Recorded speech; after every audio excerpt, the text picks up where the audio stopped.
We gon' separate live from jazz. You might understand me. Am is better than am.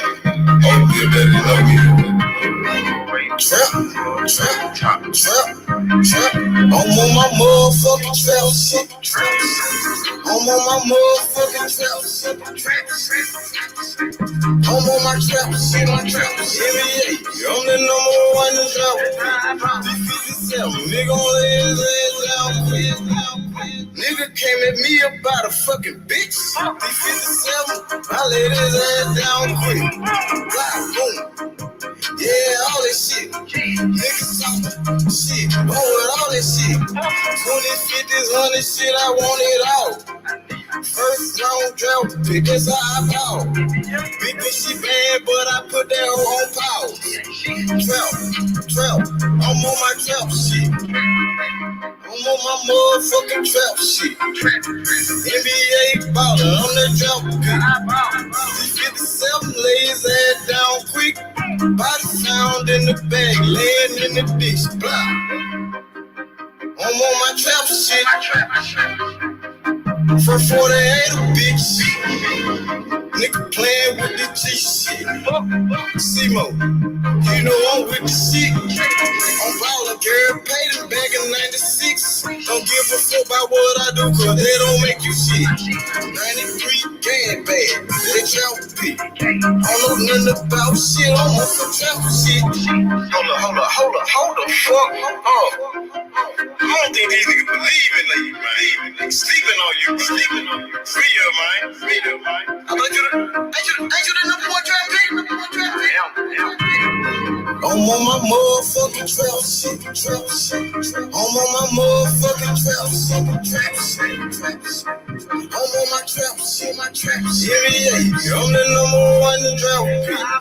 Don't turn off the phone. It's time for this meet.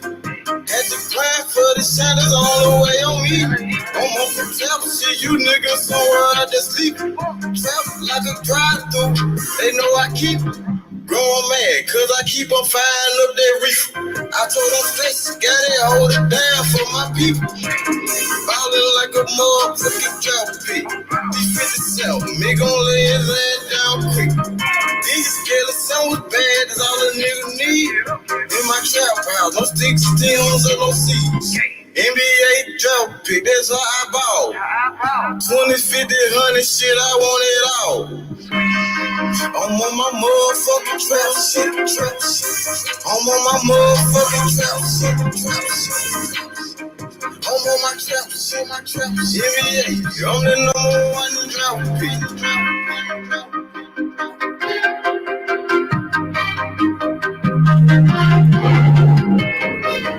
Nostalgic, my boy, was good though. What's goody? Getting ready for this interview, man. You excited? George Kambosos, his trainer, Javiel Centeno, live on H Money Boxing. You excited, bro? Yes, sir. You got questions and stuff already written down for him? No, I like to freestyle my questions, just go freestyle man. Yeah, it's more organic when you do it like that. You know what I'm saying? Yeah. But some people do like to write their questions down. With me, I just like to just freestyle it right off the top of the dome. You know? Yeah, I didn't know if you got anything specific for him or anything. Nah. Yeah, we gonna talk about a lot of shit. Well, let's talk about beating Teofimo Lopez. What was the game plan? How did he come up with this game plan to beat somebody like a Teofimo Lopez? Shit, they still might not say the game plan. They might do the rematch. You never know. Okay, yeah, he ready. So that was about 18 minutes ago. All right, for sure. Y'all keep. What up, Paolo? What's good? Y'all cook. Let me get him on the line. Paolo, you ready, bro, for the interview? How you doing? How we doing, my brothers? You all right? That's good. Yeah, cool, good, all good, brothers. Nostalgic, you all right? Yeah, I'm good. How are you? Yeah, good, fine, thanks. Let's go. What time's he on? Shit, I think he's coming on right now. I'm about to send him a link.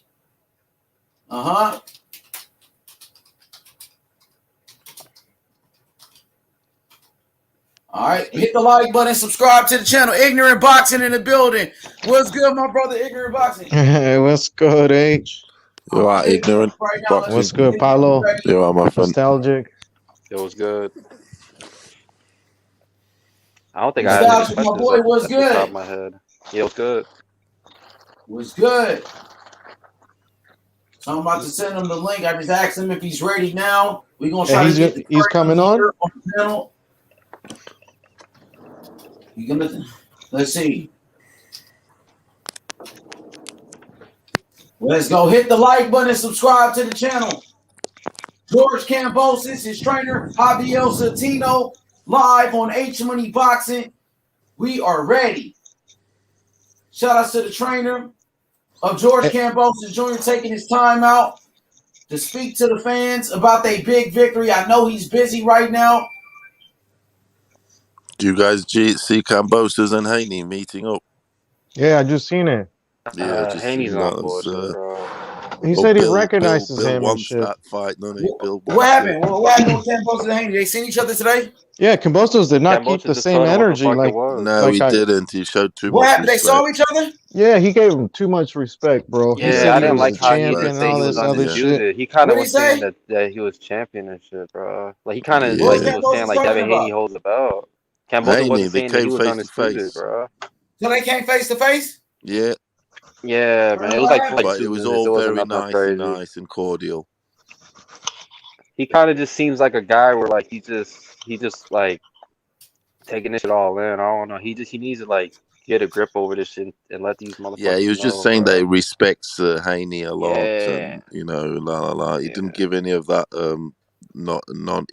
email smoke, email champ smoke or anything. They were all very nice to each other, weren't they?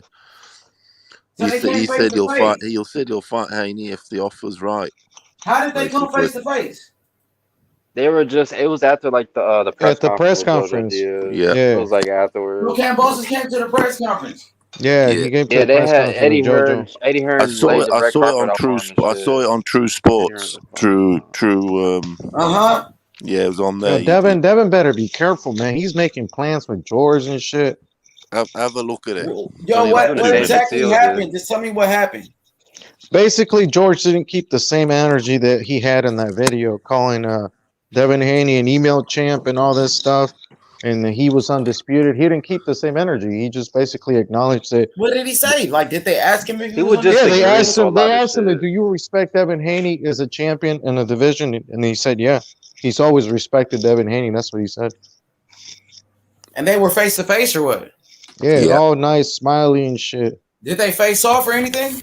Nah, just talking shit. Just like a meter away from each other, sort of face to face. Hey, I ain't gonna lie, I was a little disappointed on George. I kind of wanted him to keep that same energy from that Yeah, he video. was a bit too nice. He should have. I wanted you to call him a fake champion, that he's undisputed, everything. He was too nice. Oh yeah, I respect him, and I've always respected him, and basically said that he would fight him if the deal's the right one, basically. Yeah, he said if it makes sense, he'll take the deal. He said it. Why was the press conference though? Anyway, for JoJo and Devin. Shit. Oh yeah, really yeah, it's fucking boring. It's nothing. I didn't watch the take one either. All too nice. I forgot. No one's giving This each other opponent doesn't shit. speak English, bro. Or Isaac Cruz doesn't speak English. I didn't watch. Yeah, that but one either. Yeah, I saw that. I saw all the conferences. They weren't all that good, to be honest. Just normal. They talked and they faced off, and yeah, that was no it. one's not getting any pay-per-view like hype or whatever. Probably. Yeah, they ain't smacking each other. They ain't talking shit. None of that. It's just no straight beef. No smoke. Definitely. for real, who was Kambosos with? His dad or like what's going on with Kambosos? He was by himself on the interview. Who was interviewing him? He was surrounded by reporters, more than just one person. For real. Yeah, there was a load of it. Hey, I was about to send you the video too, but you went live. Dang, I see Mayweather talked about Teofimo Lopez losing and shit. What's he say? Mayweather just made it about himself, bro. How was the face-off between Devin Haney and JoJo? How was that face-off? They didn't normal face-off. I see Bill Haney was smiling when he met up with Kambosos. Yeah, he called them young prophets, young bosses. That's what he said. Dude, they're Here goes laying the young red bosses. carpet Let's get them. for He goes. Hey, Bill O'Reilly says, "Let's get the Fight Hub money." said Devin Haney runs up on George Kambosos. Nah. That's what they said though. That's not what happened. But Kambosos is definitely getting about everywhere, though, isn't he? Trailblazer. Yeah, I mean that's what you got to do. You got to promote yourself. Yeah. And I seen Eddie Hearn slobbing over him all and shit. Eddie Hearn's a fucking clown, bro. But Like, Lou DeVella said he's not gonna give him up. So God, I hope they don't like try to. I hope they don't monitor Eddie Hearn's bullshit, bro. Eddie Hearn does not care Lou about DeVella said Eddie Hearn tried to block him. They blocked him from him trying to come in the ring after George Eddie won. Hearn's a bitch, bro. Yeah, I'm not surprised. That's Eddie crazy. Hearn's going to try his hardest to get that, though, isn't he? That's his fighter, bro. Why would you block him from trying to come in the ring and see him?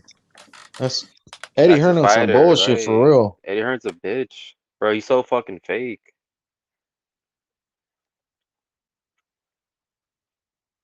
Dude, he doesn't give a fuck about George Kambosos, bro. He just cares about Devin getting those belts because Devin signed with him and shit. He's gonna have to overpay to get them belts. He's probably gonna pay like $10 million for that shit, bro. I won't be surprised. Hey, let him pay. Hey, let him get those $10 million that Tio asked for. That's what they should do. Pay him $10 million. He was happy as fuck, bro, when fucking Teofimo lost too. Dude was fucking ecstatic, bro. Oh, who? Eddie Hearn. Eddie Hearn wanted Tio to lose. He's not gonna admit it, but he did. Yeah, probably. He was fucking jumping out of his seat when he fucking got knocked down, and when Kambosos got knocked down, his face looked like you know his face when Joshua gets fucking knocked down and shit in the Ruiz fight. It's like a blank stare. That was the same fucking face when George got knocked down. Like, you see the way he was looking at him when George was celebrating and stuff.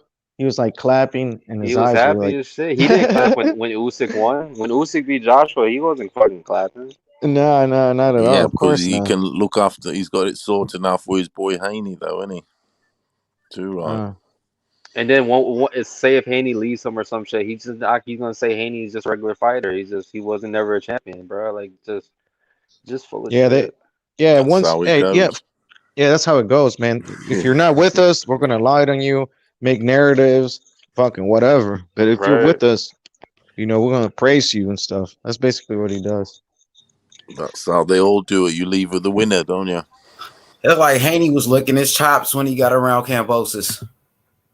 Bro, I just looked at him. I just took a look at him. All I seen, they was like, hey, but they overlooking him though. That's why they are overlooking him. They're not so confident, aren't they? Yeah, Mickey Bates, his trainer, Devin Haney's trainer and shit. He thinks that he had the edge probably in that department as well.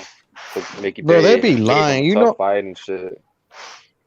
Yeah, you think he'll knock out JoJo? Nah. Exactly. He beats him. He outboxes JoJo, outclasses JoJo. That's what Mickey Bates did an interview I watched. He was like, "Watch after the first 2 rounds how George Diaz's face looks after those first 2 rounds, and watch he's gonna stop him or some shit." I'm like, bro, come on. Yeah, I heard Ben Davidson doesn't want Devin Haney to fight Josh Taylor. He said he's too big for him and shit. I heard him say that it was friends or they're not fighting. That's what he said. Well, that kind of makes me want to give Teofimo more props because Teofimo is willing to move up and fight him. Shout out to Teofimo, man. And they're saying he too little and shit. And it was like, I train both fighters, and I don't want my fighters to fight each other. I heard people saying that too. Yeah. So what, man? That's not the shit we want to hear. What the fuck? Of course not. They said that when Devin Haney moves up into 140, Josh Taylor's going to be gone already. Josh Taylor's going to already be at 147. 147. Yeah. We see what happens with this Kambosos Devin Haney situation. But if Devin Haney does get that fight, and it's going to be the best thing that ever happened to his career. He wishing that he gets this fight. Hey, Devin better be careful. He's going to end up weight draining himself, staying at 135 for too long. But he could be just like what happened with Teal, too. Yeah. I saw I can't remember who did the interview, but they were talking about fathers fucking up their sons with these weights, like keeping their sons for too long at a certain weight, messing up that weight bully mentality and shit, that weight bully type shit they do, That's crazy. So how was the face-off with Devin Haney and JoJo? Just the press conference. Was it good or no? Nah, bro, it's the same. Nobody's Shit was talking boring about as it. Like fuck. it's just a basic For real? fucking face Yeah. off. No, Like they the biggest thing people are talking about is Kambosos meeting up with Devin Haney. That's the biggest story today. That's the biggest, probably. Yeah, that was the bigger story than the face-off. Definitely, it was a soft face-off. Very soft. Both face-offs were soft. Dude, Kambosos doesn't look like he even fought a few days ago. You see his face? He held up quick, bro. That's his crazy. Face has hey, how nothing little on is it. this trainer, bro? Damn, he looks huge in this photo right here. Kambosos said he'll Yeah, he's fight not that anybody big. even He's not next that big week. of a guy. But Kambosos looking like a middleweight right here, bro. His trainer is, he's a good trainer, bro. He trained Xander Zayas. And he also he does? Yeah, Xander Zayas from Puerto Rico. Oh yeah, he's good. He's a good fighter. Yep. He's on the way up. I'm gonna come up. Love Xander, love him. Hey, they say he's the one that will probably be like the next Miguel Cotto. Definitely my Puerto prospect Rico. under the age of 20. Incredible prospect. Hey, they gave up on Berlanga, and now they're saying Sanders Sayas. I think Xander's more technically sound. Yeah, he doesn't rely on his power trying to fucking kill everyone, and yeah, having first 16 straight first round knockouts is terrible for your career because you're not getting any type of ring time at all. It sounds good, but you're not getting any type of you're not going those rounds.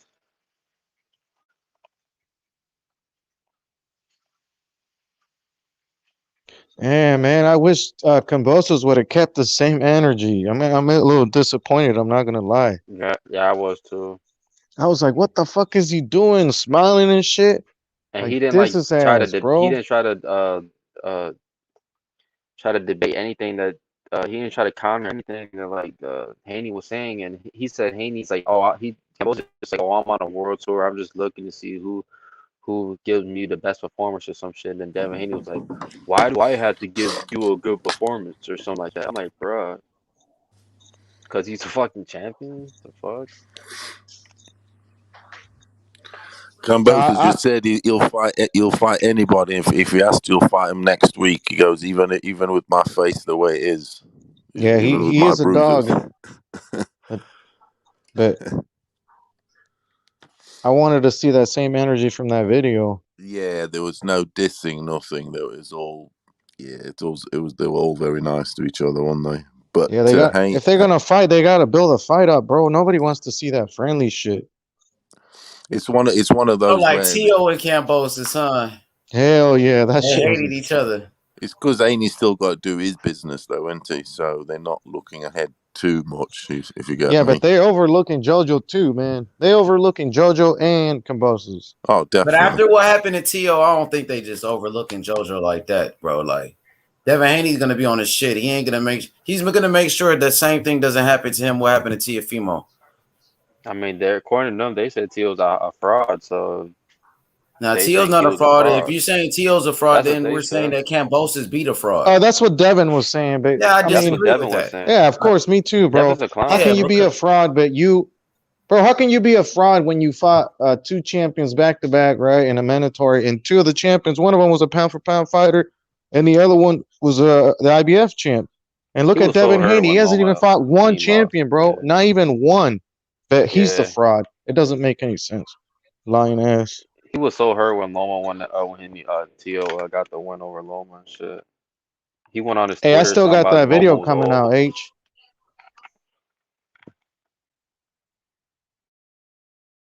You talking about the one with Bill Haney and shit? Yeah, saying how the petition, all that shit. I put it all together. I'm gonna release it before the conference or before the fight. They was friendly as shit. I see Kambosos with Mickey Bay. They was super friendly. Man, that's what Bill Haney wants, so let's see if they can get the fight. Let's see. Kambosos might tell you one thing in your face, and then, you know what I mean? And then he might say something else later, but it look like they cool right now. Shit. Yeah, I don't like that. Haney's just hoping like, yo, I hope this dude give me a chance. I hope this dude give me a chance. Everything I ever wanted is in this fight. Everything I ever That's what he's thinking to sell. Like, man, he just hoping that Kambosos give him a chance, That's what it looked like to me. I mean, money talks at the end of the day, and he's not the only one. So he's the last person that the promoter even. Yeah. Dang! They said fucking Floyd Mayweather Right. called Teofimo Lopez undisputed now. That's Yeah, he crazy. At did one call him point he wasn't. undisputed. Oh, they about to go after him. They want to Yeah, fight him because he now. heard Lou Davella say it. They want Tank. That shit is fucking crazy, He bro. did call him undisputed. That was funny. He Bro, he called said- Tio undisputed. No, he called Tio undisputed. Tio Yeah, He but said- at first he wouldn't call him undisputed. That's what I'm Oh, he saying. Now didn't? he's calling him undisputed. Listen, I had never heard Floyd mention Benavidez before. Now he's saying Canelo's ducking Benavidez. That's what I'm I'm saying. not Like even- Kambosos, he might say one thing right now, and tomorrow he's gonna say something different. You never know. But right now, he is showing Devin Haney love, though. You know, he's showing love. It's like, No, I'm talking about Floyd. oh yeah, Floyd. Yeah, Floyd was just saying that Tio was not undisputed. Now he's calling. Yeah, him that's what I'm undisputed. saying. That's crazy. As soon as he lost, he calls him undisputed because they want to fight Kambosos. That's Yeah, why they want Kambosos for themselves. So they can say they beat. So they can, if Tank win, they're gonna say Tank is undisputed. Yeah, and all those people that said Kambosos and Teofimo wasn't undisputed, they're gonna say Tank's undisputed. Watch. Yeah, they are. They are. Or yeah, well, Yep. Haney obviously has the other fucking belt, the fake belt. But I don't want to see Haney fucking get this fight, bro. I'm scared this shit's Man, gonna whoever happen. gets it. I ain't gonna hate on him if he gets the fight. He gets it, I bro. know. Yeah, I try to Yeah, watch it's- boxing just to without like. it's all about details money, and though, shit, so- bro, but Eddie Hearn did an interview at that at the face-off, and he said, "Look, that he's not undisputed." Kambosos, he keeps going on that one, doesn't he?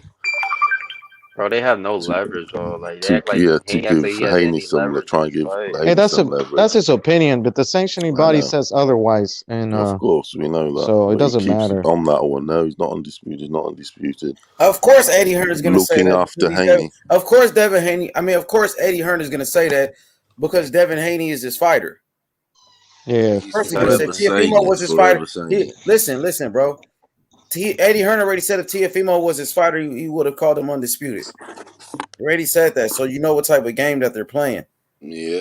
So we can't get caught up on what Eddie Hearn said. He's Devin Haney's promoter. Exactly. Of course, he's I'm gonna just say saying how that. they're bitching. Of course, he's gonna say that. It's bro, hella he used obvious to what he's doing. listen. Eddie Hearn, you can find videos of Eddie Hearn dissing Canelo and shit, and saying all this crazy shit about Canelo, but now he's on his dick and shit. Fucking. Yeah, insane. it's This something when he was boxing on game, CDs and ignorant shit. boxing. That's Eddie the Hearn's sport, bro. That's the sport we love, bro. There's so That's much how fake it shit is. going on, but shit, Hell just yeah. what it is, bro. That's why I like Bob. Bob would just tell you straight to your face, bro. Like he don't Hey, give he's a on fuck. he's on Canelo's dick because he knows that his fucking other cash cow's about to fucking lose again. Yeah, Josh might retire probably. Kambosos, he pretty much calls the shots, bro. He could do whatever he wants to do, man. That's crazy. Now Floyd is calling Teofimo undisputed because he wants Tank to fight Kambosos for undisputed. Hey, you That's remember crazy. when people used to tell Floyd he was ducking Manny, and they used to tell him, you remember what he used to say? Now, what he used to say? He used to say, well, I'm not going to fight him just because you want me to fight him. Remember he used to say that shit? Now he's going around saying people need to do this and that, and people are ducking people. Well, when people were telling him he was ducking people, he would say, well, I'm not going to fight him just because you want me to fight him. That's What true. the fuck? That's true. Yo, is he coming on? What time Yeah, is he he's coming on. He said he's in the gym with a couple of fighters. He said give him 30 minutes. He said that a while ago, so he should be coming on soon. Hell yeah. We got the trainer of the year 2021. He just beat the trainer of the year 2020, Teofimo Lopez Sr., Javiel Centeno, the trainer of the ferocious George Kambosos. So yeah, man, he's gonna talk about how they beat Teofimo Lopez. He's gonna talk about beating Teofimo Lopez. He's gonna talk about a future fight with a Devin Haney. What about a fight with Tank Davis? Everything you want to hear. The game plan. How did they beat Teofimo Lopez? What was the game plan? Everything, bro. Hey, make sure you ask him what he thinks about this whole undisputed thing. I mean, you can ask him too. Oh yeah, I forgot I'm here. Yeah. You know, shit. But George He said, Kambosos, he's calling himself undisputed. His promoter, you know, is calling George Kambosos undisputed. Of course, he's gonna call him undisputed. When I talked to him, I was, you know, congratulations, becoming undisputed champion. You know, congratulations to you and your fighter. So of course they was, you know, leading up to this fight, they were calling this an undisputed fight on Triller. But soon as Eddie Hearn gets the fight, then he tries to switch it up, you know. But going into this fight, when this fight was first announced, it was an undisputed fight. You know. Oh yeah, on Triller, and then fucking when the Zone got, they said it was unified. Yeah, but the Zone said it was undisputed too, and I showed they when only the do Zone that said it because was Devin undisputed. Haney's under their banner. They only doing it because Devin Haney. The Zone said it was undisputed too, though. Hey, this is crazy they though. did? So they're against all this petitioning shit, right? So if he fights Kambosos, he's gonna have to petition, right? They're definitely gonna petition for that franchise title and all that shit. And watch how the shit will turn around and say they're undisputed.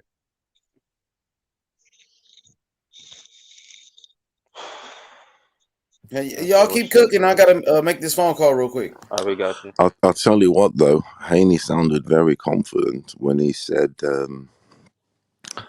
"Oh, I'll fight you anywhere. I'll fight you even in Jupiter." He wasn't saying that with Tio though.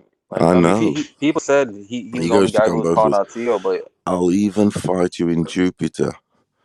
he thinks it's an easy fight. And That's they all, crazy. his whole team perked up, and that to me said straight away, he will go to Australia then, because then he's capping, isn't he? He's now on record. I told you, Bill Haney told me that they're going to Australia after this JoJo fight. He said, "I'll fight you in Jupiter." So that means he'll definitely go to Australia, because that's on the way to Jupiter.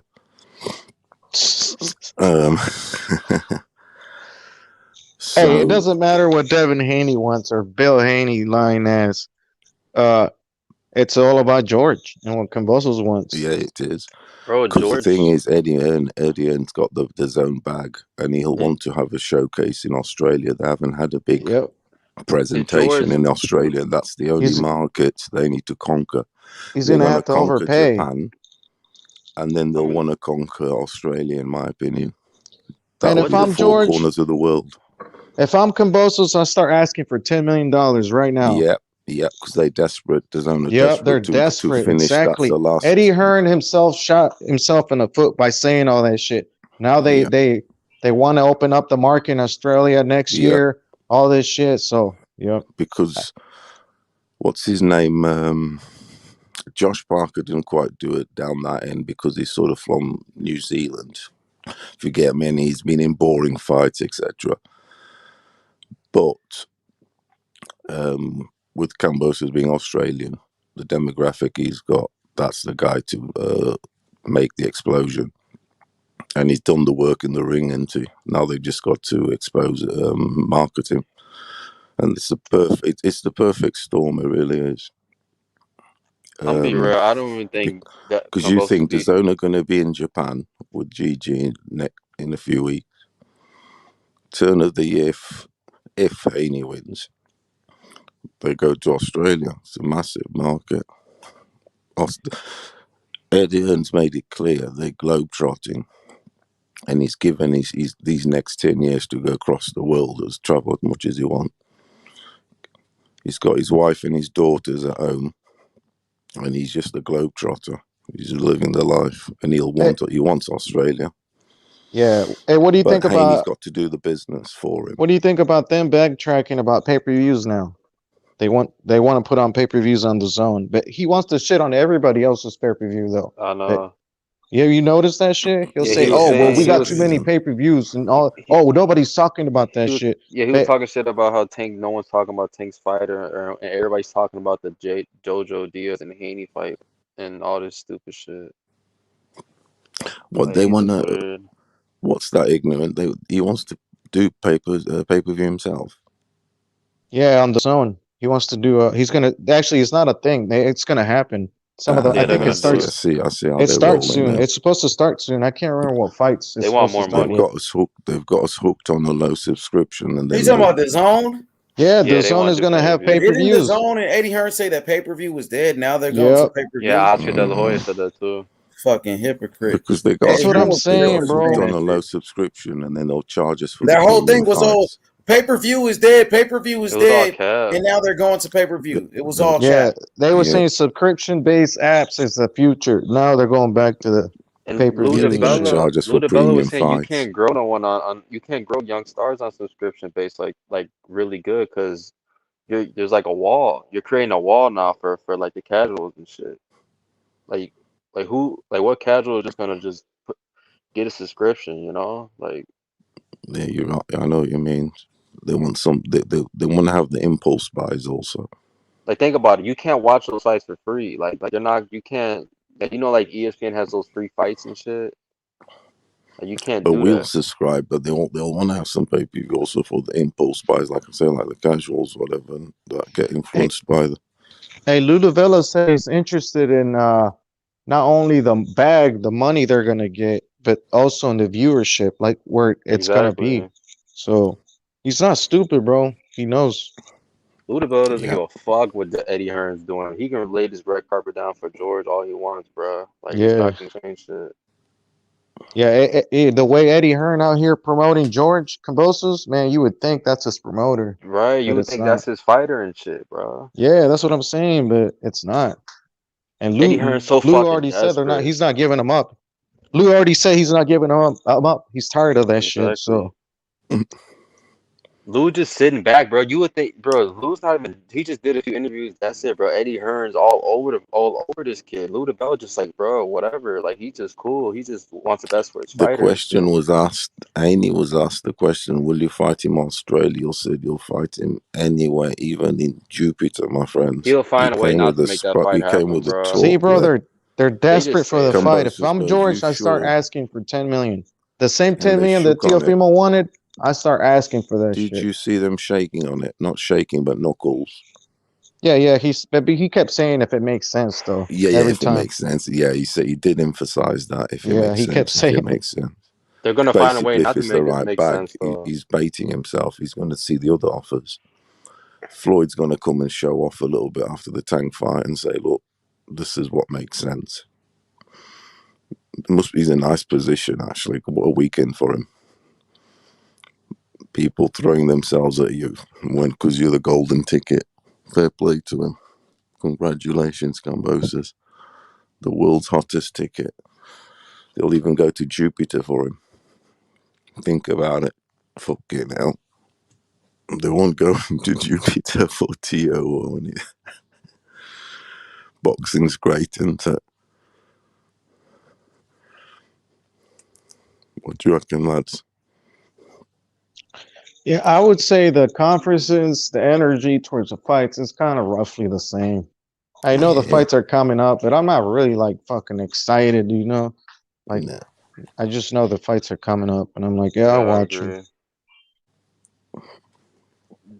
Do you guys think Loma and Comey is like the best quality fight out of these next three fights or not? Like both fighters high level type shit, or Yeah, you think yeah, it's for sure. okay? Sort of like the levels of each guy.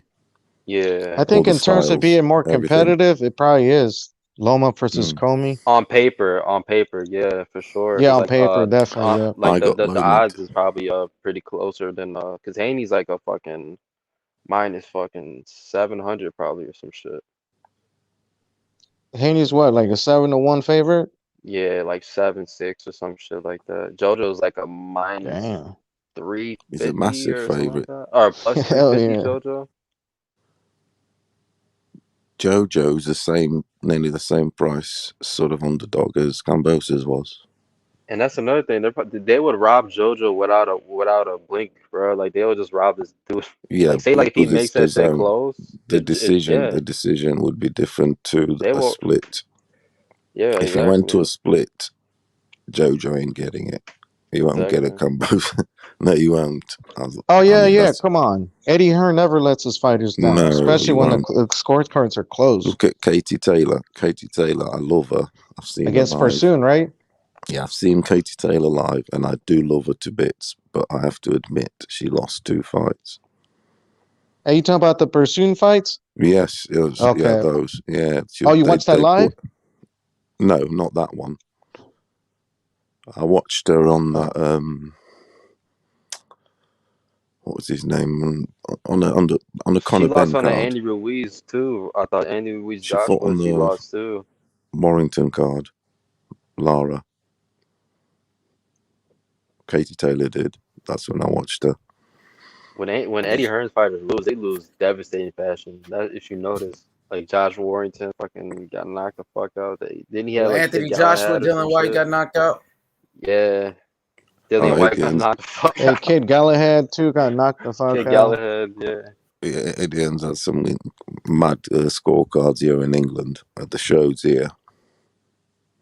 Definitely, he ain't. Do you know what I mean? They appoint the judges for fuck's sake, and they think so. Do they want their bread buttered? Simple as that's how it works. That's funny. That's crazy how Teofimo Lopez, he lost the fight. Now Floyd Mayweather is calling him undisputed all of a sudden because they want Tank Davis to fight him. I've seen all of this shit coming, bro. I knew all of this shit was going to happen, so it is what it is. What up, HLD? What's good, man? We got the interview coming up with the 2021 Trainer of the Year, Javiel Centeno, the trainer of George Kambosos, the Ferocious, man up. Congratulations to George Kambosos and the new undisputed lightweight champion of the world, the Ferocious Kambosos. You know what I mean? Man, he deserved all the credit in the world. He beat a great champion in Teofimo Lopez and Kambosos. He's the king of the lightweight division. We're going to get his trainer in the building. HLD, Javiel Centeno, he's Puerto Rican. Kambosos, his trainer is Puerto Rican. George Kambosos, his trainer, he also trains Xander Zayas. He's Xander Zayas' trainer as well. Xander Zayas from Puerto Rico, one of the best prospects in boxing. Javiel Centeno, the trainer of Kambosos, he trains Xander Zayas as well, bro. So, yeah, man, he's in the gym right now.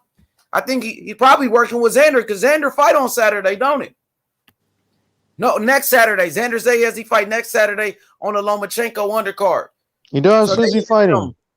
I'm not sure. He's a prospect, so he's probably fighting a guy we don't know. Because he's only 18 years old, Xander Zayas. Yeah, but didn't he just move up in weight too? Yeah, 154 he did. He a young fighter, so he's they nice. match. He's a beast. I love him. He's only 18. He got a long way to go. I think he's turned 19, but never, regardless. It's teenage. I think he's the best teenage prospect out there. Yeah, he might be. I agree with that one. Teenager, he is. Definitely.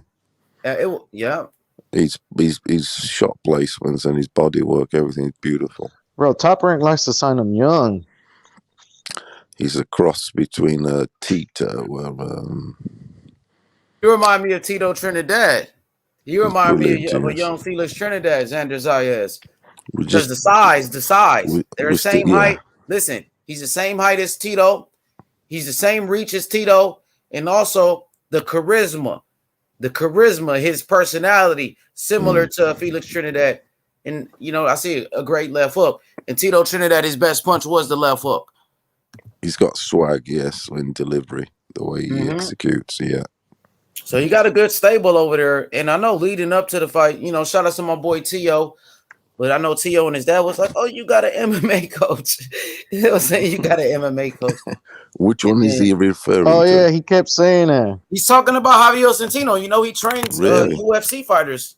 He trains fighters in the UFC as well on striking. Oh, he's multi-skilled. Who did he train in the UFC? Man, there was a couple of guys. Let me tell you. Man, it was got a lot of guys that we know. I might look up. Damn, he got out coached by a MMA trainer. I mean, according to what he just was joking. No, I'm just saying based on what he was saying. Yeah. That shit is funny though.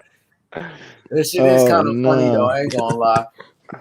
Hey, so let me look at it right here. So let's see who else he trained.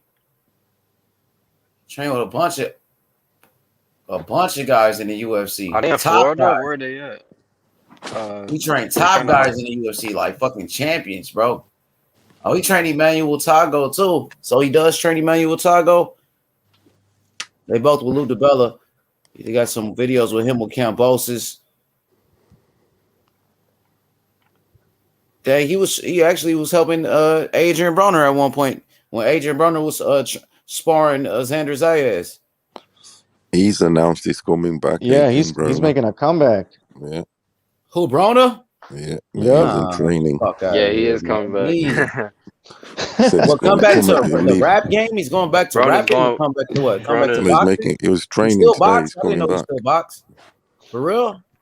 Broner's dropped back down to 135. Become undisputed. Like Hey, he doesn't even take it seriously. So I don't even know why he keeps doing it. For the money, of course. Whenever he needs like a payday, I guess. Of course. They should set up that Teofimo versus Adrian Broner's fight at 140. Broner would take that shit. I look at Ray funny. He said, "You got an MMA coach, bitch. Senior Lopez took so many losses. I hope they bounce back, though." Yeah, of course we hope they bounce back. Yeah, he did say that. He just is talking shit. You know what I mean? This is trash talk. And he was out coached by the MMA coach. He got out coached in that one. They overlooked. No, I ain't trying to make fun of him. I'm just keeping it real. They overlooked. No, that's what I'm just laughing at. The whole situation. They overlooked him. You know, they underestimated George Kambosos, and that man was focused. He came to win, bro. He came to win. He wasn't gonna lay down, bro. I mean, not only that, they had a good game plan. So hell yeah, you know. Yeah. Hell yeah, bro. That's why I want to talk to him just about how he got into training fighters. When did he become a trainer? How did he get into boxing? How long he's been doing it? All of that. Even with the mixed martial arts.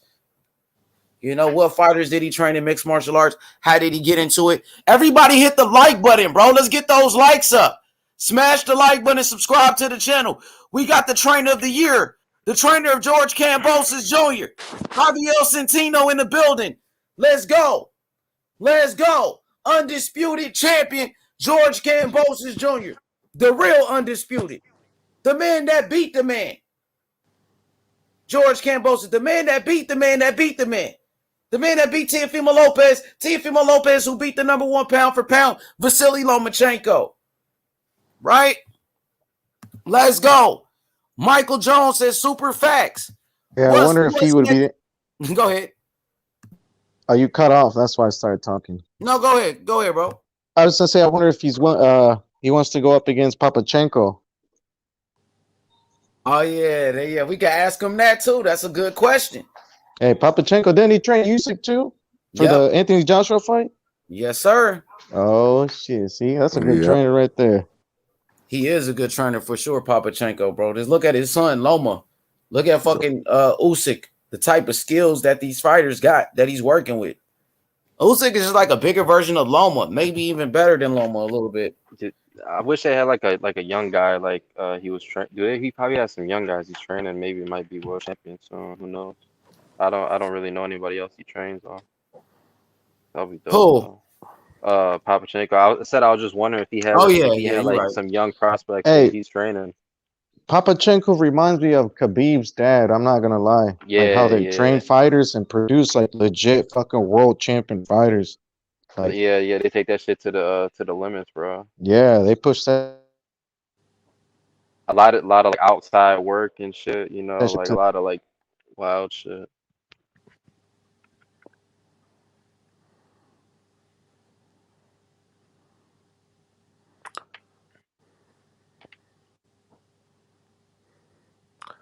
How do you spell his surname? What's his surname, the trainer? You said what's his name? No, his surname. His first name? Surname, the second. Oh, last name? Shit, I don't know. What about the first? I don't know. Ask H. H knows his name.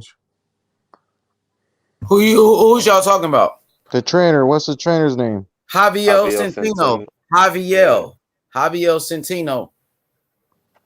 Oh. The trainer of the year. Don't forget the name. The fucking trainer of the year 2021. The man that beat the defending trainer of the year, Teofimo Lopez Sr., the man that outcoached. If you beat the trainer of So, the year, that yeah, means you're the trainer of the year. Yeah, Yup, and shit, Kambosos should be fighter of the year after that fucking upset. Being an underdog like that, Tio was nobody a fighter gave of the him a year fucking last chance. year. Hey, the best yeah, part of Tito. this, or the best part of all this that worked out for Kambosos is that there's no rematch clause, and I know that shit. I So don't know how that shit didn't happen, he's bro. free to go. Shit, he still Eddie offered Hearn, him a rematch, and Tito said no. if he was Eddie Hearn's fighter, he would have definitely had a rematch clause in that contract somewhere. Yep, and Eddie Hearn would have forced him to make weight and fight him. Right. Rematch room. Hey, you see how on the interview Anthony Joshua said, damn, I can't remember. But he said they asked him about step aside money, and I can't remember exactly what he said, but he talked about Confirmation, he's ready. oh yeah, I saw He's that. ready. The trainer of the year, Javiel Centeno, the trainer of George Kambosos, the undisputed lightweight champion of the world. They shocked the world when they beat Teofimo Lopez. So he's ready. Everybody hit the like button. Let's get it. I'm going to send them the link again. Y'all keep cooking. Let me send them that link. Y'all ready or what? Y'all excited? You got your questions ready? Yeah. Man, I only got one question. That's it. Actually, two. Yeah, man, don't freeze up. Get your questions off, bro. Get your questions off. We here now. Don't get scared. I should have done research. That's what I should have done. Hey, we here now. Don't get scared now. George Kambosos is ready to tear shit down. You dig? He ready to tear this shit down. The ferocious one. So I just sent him the link. He said he ready. Let's go. Let's go. George Kambosos, undisputed lightweight champion. He just beat Teofimo Lopez, his trainer, Javiel Centeno. He's on H Money Boxing. He's on his way right now, man. He was just in the gym working out with Xander Zayas. Let's talk to him about the huge upset victory over Teofimo Lopez. My boy Brown Goldwyn, hit the like button, y'all. Cosmic, what's good? Anybody want to ask questions? The link is in the chat. Let's go. Let's go.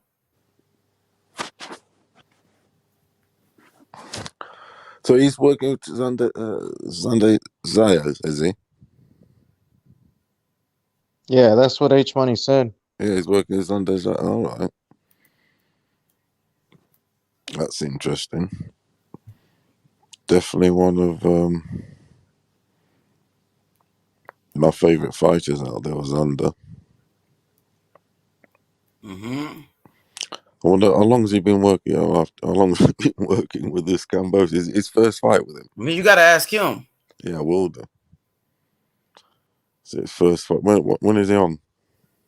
He said he's on his way right now. Puerto Rico's finest. That's mad, though. I'm trying to Google his name. Is Javiel Centeno.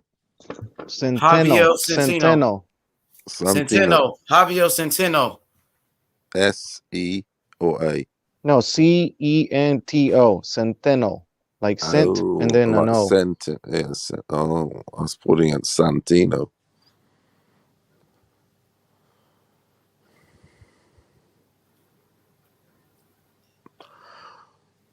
Hell yeah, let's go, man. Big victory over Teofimo Lopez. Teofimo Lopez, great champion.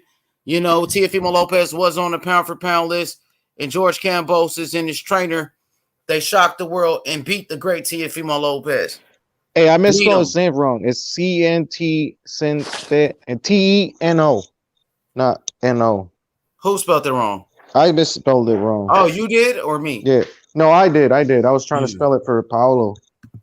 Yeah, it's different. I've never seen that first name. Javiel. So it's a J. Enter Javiel Centeno. T-E-N-O. Enter. Yeah, there you go. Yeah. Centeno. Yeah. It's got Instagram, yeah. Hey, Brother Boxing, what's good? What's good? We got the interview coming up right now with George Kambosos' trainer, Javiel Centeno. He's on his way to the panel. Okay. You ready for this one? I know you got your questions ready, bro. Yeah, man. I'm ready for it. Yeah, I seen him at the press conference today, George Kambosos. Mm-hmm. They ready to go down, man. It's going down, bro. George Kambosos, the #1 lightweight in boxing, the undisputed champion. What's next for George Kambosos? What's the I think next the move? Haney fight is next. If Haney wins, I think that should be the next fight. Huh? I think Haney will be the next fight. I think he went there for a reason. I think it's gonna be Haney and Kambosos for the But he's going to undisputed. tank fight too. I tell you what, though, he's the trainer of my favorite prospect. Zenazayas. Jesus Christ, he's got these hands on the best prospect out there. That's incredible. And now with this win with Kambosos, he must be on top of the world. Where is he? He must be on top of the world. He's got the hottest teenager in his hands. Oh, there we go. We got the coach. Coach Javiel. I think I'm in. What's good, coach? Hey, Wait, give me a second. Hold on, brother boxing. We got the coach, the trainer of George Kambosos, the undisputed lightweight champion in the building. How you doing, coach? I'm good. I'm doing great, man, as you can imagine. Congratulations, brother. Congratulations. Thank you, you guys shocked the world and defeated Teofimo Lopez. Now you are the undisputed lightweight king. How does it feel, my brother? I tell you, it feels great, man. As a trainer, that's what you look for, right? You want these opportunities to come up and shine when they do, and Kambosos did that. He did that this weekend. Absolutely, brother. I want to know, how did you get into boxing? When did you fall in love with the sport? Well, I fell in love with the sport at a young age. I come from Puerto Rican background. Weekends were strictly boxing. It wasn't baseball, football, anything like that. My family was big boxing fans. And that's what I grew up with, man. Got around, through the amateur ranks and stuff like that. Started training here in South Florida when I came from New York. And I was fortunate enough to be at a gym where Angelo Dundee kind of took me under his wing a bit. So he kind of mentored me at later stage in his life, but got to travel a little bit with him and just pick his brain, man. So that's where I got most of my education. For sure. And also you have a background in MMA as well, right? You trained some of the MMA fighters, UFC fighters. Is that correct? Actually, you know what? I don't know where that came from. I don't. I haven't. I don't have a background in MMA. It was something, Senior, said, and he made a comment about that, and at the media workout, and honestly, I have no clue where that came from, and it's funny because Senior has known me for years. He used to bring Teofimo as a young kid, to come and spar at my gym, and it was strictly a boxing gym. So. Where he got that from, or who he was alluding to, I don't know. But have you ever trained like MMA fighters with striking, like just with the boxing or stand up? You know what? I had one MMA fighter, and that was years ago. But again, it was just on the striking side, so I don't know where that came about. For sure. And with him saying that, shout out to T.O. Senior. He comes on the show sometimes as well. But he was saying, oh, you got an MMA coach, MMA coach, and then for you to out coach him and for your fighter to beat him, how does that feel? After he tried to criticize you and then you beat him, you out coached him. Well, as an MMA coach, I guess, I did my job. No, but, honestly, look, we had a lot of time to plan this camp. We planned it in a couple of different ways. We planned it, first step was to basically get into their minds, and I think George did a phenomenal job at getting under the skin a little bit, and we knew that if we can get under the dad's skin, it'll trickle down to Teofimo, and that helped in our game plan, because at that point, once we got in, underneath their skin, we knew they were coming. And then we started to set our base for what we were going to do and what we were going to apply on the boxing side. So it was a mental game first, get into their minds, and then, start working them physically a little bit. We knew Teofimo was going to come hard because, again, he was a little distraught. He wanted to make a statement, and it fed right into our plan. We knew he was coming. We made those adjustments. We started, taking those little half step backs, forcing him to reach for what he was trying to do, and we took advantage of it. A lot of people, and even they thought, that George was strictly a front foot fighter, but he's not. George can box, and he showed that this weekend. Yeah. They absolutely shocked the world. One of the biggest upsets in the history of boxing. Teofimo Lopez was the undisputed champion. He just beat the great Vasily Lomachenko. Teofimo Lopez, he was on a pound for pound list.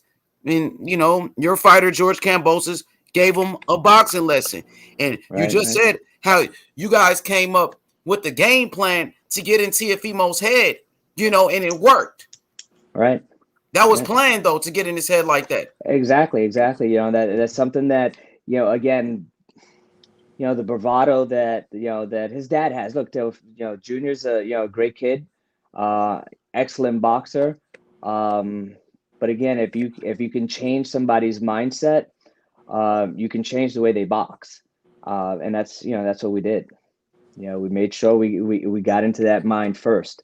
And then, again, when you have a fighter that comes out thinking he's going to, stop somebody in the first round, and all of a sudden they get dropped, things in their head starts to change. And I think the fight, took a different direction. And look, he came back, he came back in the later rounds, mid to late rounds, dropped George. But the funny part was, George comes back to the corner in that 10th round and he sits down and I'm like, what the hell are you smiling at? And he's like, I feel good. I'm gonna take this kid out these next 2 rounds. I'm gonna go ahead and outbox him these next 2 rounds. And that's exactly what he did. He had that mindset that, he wasn't leaving that arena without a win. After that's what pulled it through. Hi there, Javier. My name's Paulo. I mean, after that first round and having got the knockdown, you guys having got that knockdown yourselves. Mm-hmm. Kambosos had a spring in his step. He really did. He was buzzing. You could tell his energy, his confidence, from the second round onwards. Having obviously got the knockdown right at the end. Like I said, he had a spring in his step. He was on it, wasn't he? And Tio went back to his corner and he was shell shocked. You guys actually, you crushed him really. Right. You cracked the shell there, and then you won the rounds coming, 2, 3, sort of 4, because he just couldn't. He was shell shocked, wasn't he? Correct. What was that the tactic, like Kambosos said about that Customato thing, to put a mark on him? Yeah, you know what? One thing that George had mentioned early was that he wanted to make sure that he hits him with something that earns his respect, early in that fight. And that was that first round. He caught him with a straight right hand that, that dropped him, whatever it was, flash knockdown, whatever you want to call it. But when Tio got up, he knew he was going to fight at that point. He knew he was going to fight. Excuse me, sir. I got a question. Who would you like to see Kambosos face of possible opponents that are Lou Davella, his promoter, said? I mean, there's several opponents out there. The lightweight division is pretty stacked now. There is this whole thing about undisputed. Devin Haney, and I know George has that angst that he wants to make sure that that there's no doubt. So I think he may want that Devin Haney fight. Devin Haney has a tough fight this weekend against Jojo Diaz. I mean, to me that's a 50-50 fight as well. So he has to do his part. But at that point, everybody, stays in their lane in our team. We have, a management team that, does the business side and my job is to, to train him for whoever he's ready to face. And how long have you been training George for? Well, I've had George for his last 4 fights. So last 3 years. I have a question also. How did you beat George? I'm sorry? I said, how I'm did not you gonna tell meet him? you. Come on. Oh, me. Well, you know, George. For the first time, like how was the interactions and stuff like that? Well, George came over to he was training out in LA, and he made a trip to Miami for some reason. I don't remember exactly what it was, but he came over, you know, the gym and just got some work in, got some pad work in with me, and we kind of clicked right away. And you know, at the time he was with Justin Fortune, and you know he was sparring with Manny Pacquiao and stuff like that, and I think he at that point he wanted to kind of make his own way and not just be considered Manny Pacquiao's sparring partner. So again we hit it off, and I mean I think the very next week he was in the gym with me, Mm-hmm. and we've been training ever since. Can I ask you a question? In the second part of the Loma fight, did you pick up anything from that fight that Loma did that happened in that fight? Because it seemed like he didn't see it. I feel like once him and Loma actually fought, because the first 7 rounds, I feel like is nothing really to look at because Loma didn't throw any punches. Do you feel like did Loma give you guys any thing to like pick up at after in that fight? Yeah, I mean, we picked up a couple of little tactics in that Loma fight. It is a different fight. Loma's a southpaw, so it is different angles and stuff like that. But one thing that that we picked up on is that once Teofimo turns that lead shoulder inward, he tends to stay there. And we wanted to go ahead and take advantage of that. Tap on that shoulder and step to the outside and bring the overhand right, and that's what George was successful with in this fight. Not letting Teofimo get that right hand off. I mean, he did throw it, but we kept a good range. One thing that George, when we worked on, pretty hard in this camp, was just maintaining a range where he can strike and be explosive, but get out just as quickly. So we drew Teofimo into throwing that right hand, because if you notice, George was in that Philly shell stance a bit. Yeah, I seen that. Again, Yeah. trying to draw that right hand out. So when you expect it, it's easy to go ahead and especially when somebody's just loading up on it. George was able to take advantage of that and execute. So what's the next fight for Xander Zayas? I know you train him also. Yeah, well, Xanazais fights the December 11th at the Garden. So, I have a week here, and then we're back out to New York with Xander. Fighting his first 8 round. It is going to be his debut at the Garden, so he's excited about that. How much? I'm How sorry? much is sorry, Joe, how much is Xander as Xander sparred with the Kambosos ever? Yeah, his first camp with me, Xander sparred with him. All right. Xander was a little bit lighter at that point. Xander was fighting at 47. This camp he didn't work with George too much. Just Xander's just Big much bigger. bigger guy into yeah. Yeah, but for this camp, we did bring in some big strong guys, and again, when Xander did spar with George, I mean, we knew George had a chin, because George has always been in there with bigger guys. He is a small 130 pounder. It's funny that that Teofimo's dad mentioned he's just 130 pounder. There's no way my son's gonna get beat by a 130 pounder. But George just feels comfortable at 135, even George though has got a he's chin. the smaller guy. Hey, from the possible lightweight opponents, could you rank the opponents from hardest to easiest in your opinion? From Tank, Loma, Ryan, and Devin Haney? I haven't really sat down and thought about this, but I would have to say that I think Devin Haney would probably be number one. Top of that list, with Loma and Javante being third, just because Javante has power, and we know that, but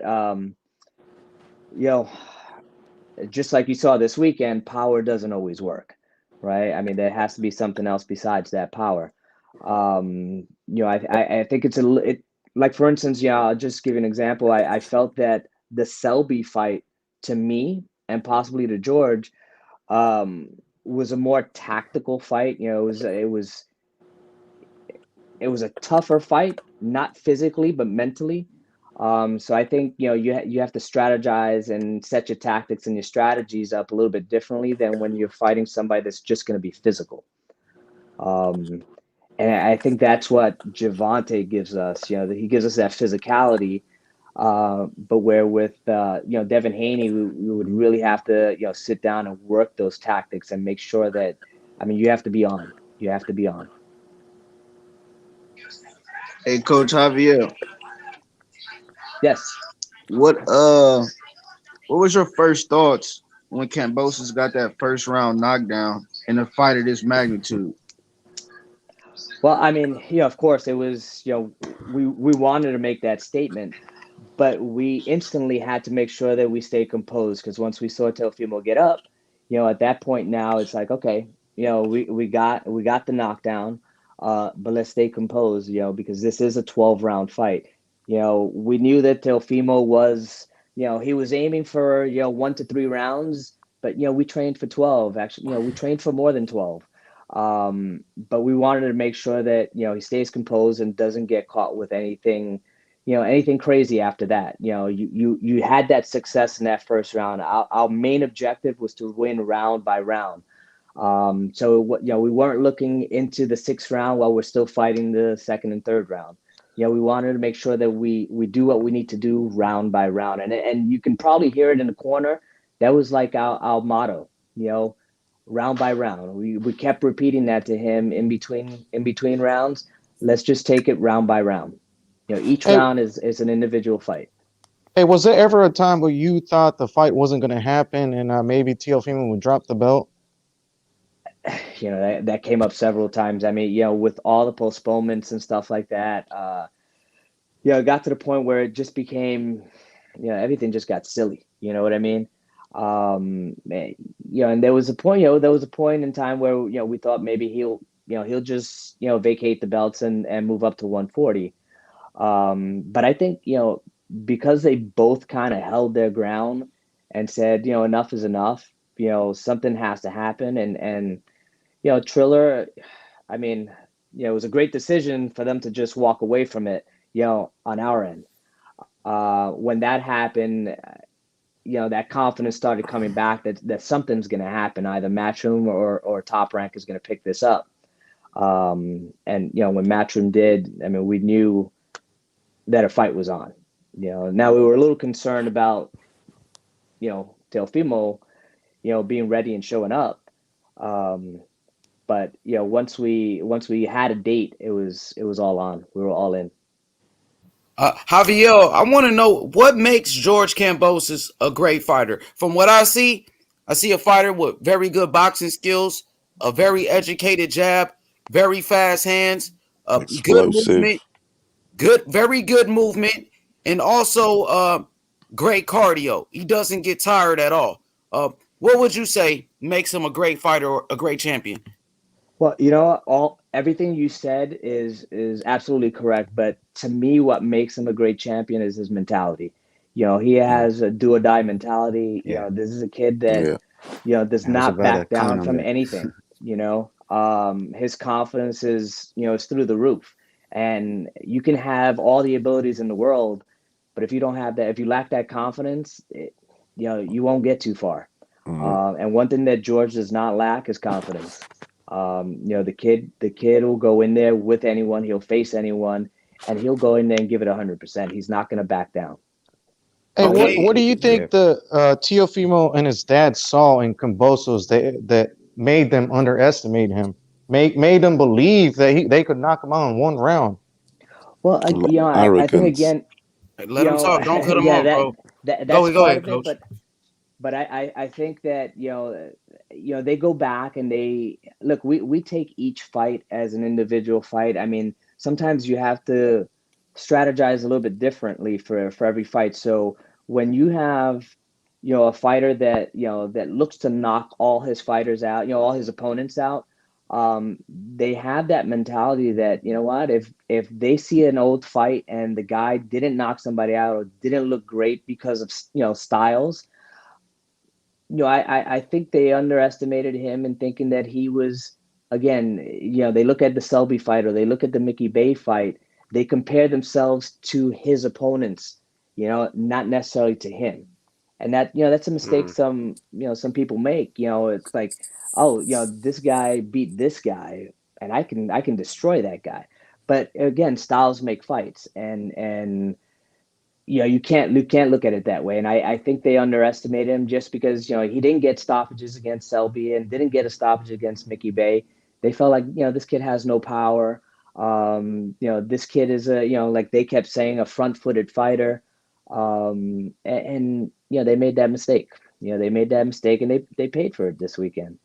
You know, a fighter that can adjust in every fight is a dangerous fighter. And George is a dangerous fighter because he can do that.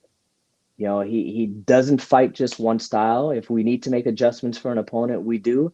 And he's one of those guys that can make those adjustments and not just stick to, you know, what has always worked for him. If he needs to make an adjustment, he will.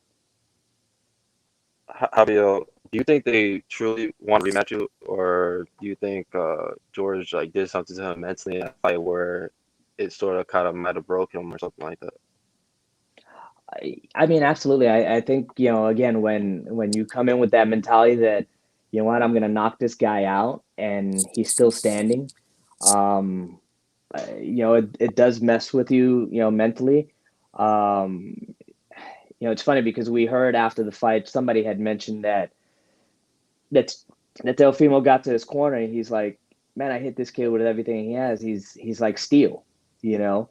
Um, and that, you know, that's when you run into that situation, and you have that, you know, and then when you have, you know, the corner telling you you're winning every round and, you know, you just destroy this guy and not really getting instruction on how to do it, it makes it difficult. It makes it difficult for a fighter to, you know, to make the adjustments. Now, you know, if you convince the fighter that he's winning the fight, um, it's tough for a fighter then to make any, you know, any change. They're gonna do what they're doing because they think they're winning.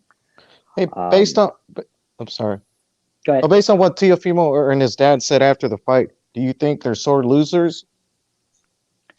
Look, I heard somebody, you know, mention this the other day that, you know, it's tough to interview guys immediately after a fight because, you know, so The many things are emotions. going through a fighter's head. You know, look, it is what it is. I mean, you know, if you ask them today and they truly feel like they won the fight today, not Saturday, if they still feel like they won the fight, then, you know, I mean, you have to be a little bit delusional, because, Yeah.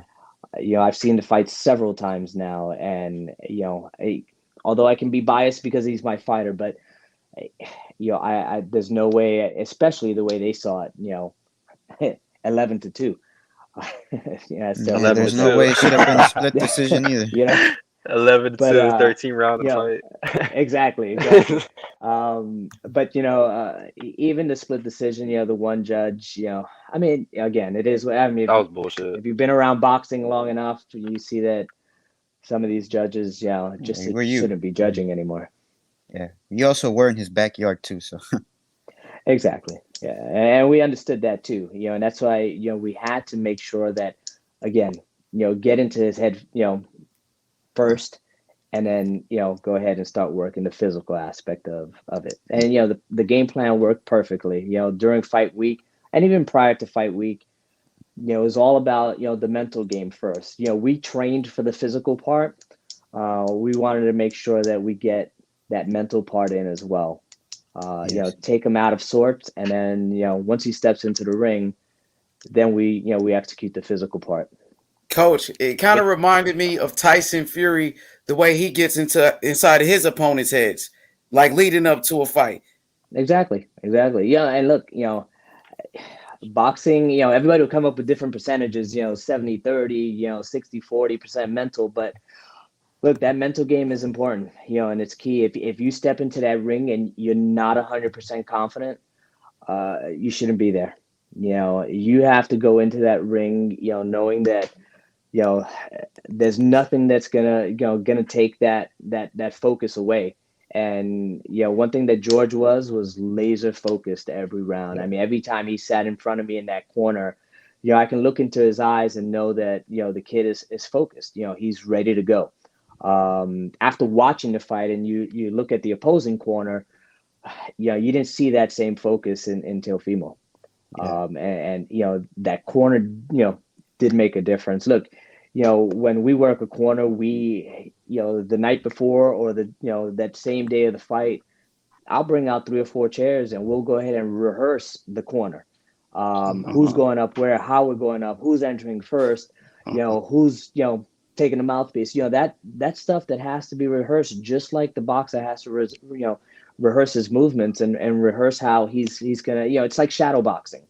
And as a corner, that's you have to apply that same mentality, because if not, things could go awry. Once your fighter loses his focus because there's too much commotion going on, things can go bad. Things can go bad at that point. So we want to make sure that our fighter is just recovering in that corner and taking in information, and that's it. The fighter should not have to be concerned with anything else but just recovering and taking in information. So, Coach, what do you think about some of these reports we got now after the fight where Teofimo, they said he had pneumonia, and then another report says he was injured. What do you think about that? I mean, I don't know. I mean, things, fighters, hardly ever go into a fight 100%. Most fighters are injured somehow. But I haven't heard any of those, reports. So I'm not sure. I'm not sure what's going on with that. If it is true, then, that's on them. I mean, that's, training camps, you have to make sure that your fighter gets through a training camp appropriately. If it's pneumonia, I mean, there's ways to make sure that your fighter stays healthy, and that's part of the camp. That's part of training. You want to make sure that, everything you do is to go ahead and make sure that your fighter peaks at the right time. And, part of peaking is making sure you're at 100% health. That's your job as a trainer, is to make sure that your fighter is 100% ready to fight. For sure. Absolutely. No excuses, right? You got in the ring, you felt like you were the better man, and Kambosos beat you. Kambosos outboxed you. We got to give Kambosos all of his credit. Okay, now, after the fight, we've seen a lot of people call out your fighter, George Kambosos. From Ryan Garcia, out of nowhere, Ryan Garcia, Shakur Stevenson at 130 pounds, Devin Haney. What's your thoughts on that? Everybody wants to call you Kambosos out. He's the hottest thing in boxing. He's the cash cow. He's the A-side. How does it feel? Yeah, I mean, look, it feels great, but it's only natural. I mean, everybody's going to go ahead and try to go for, the top dog at that point.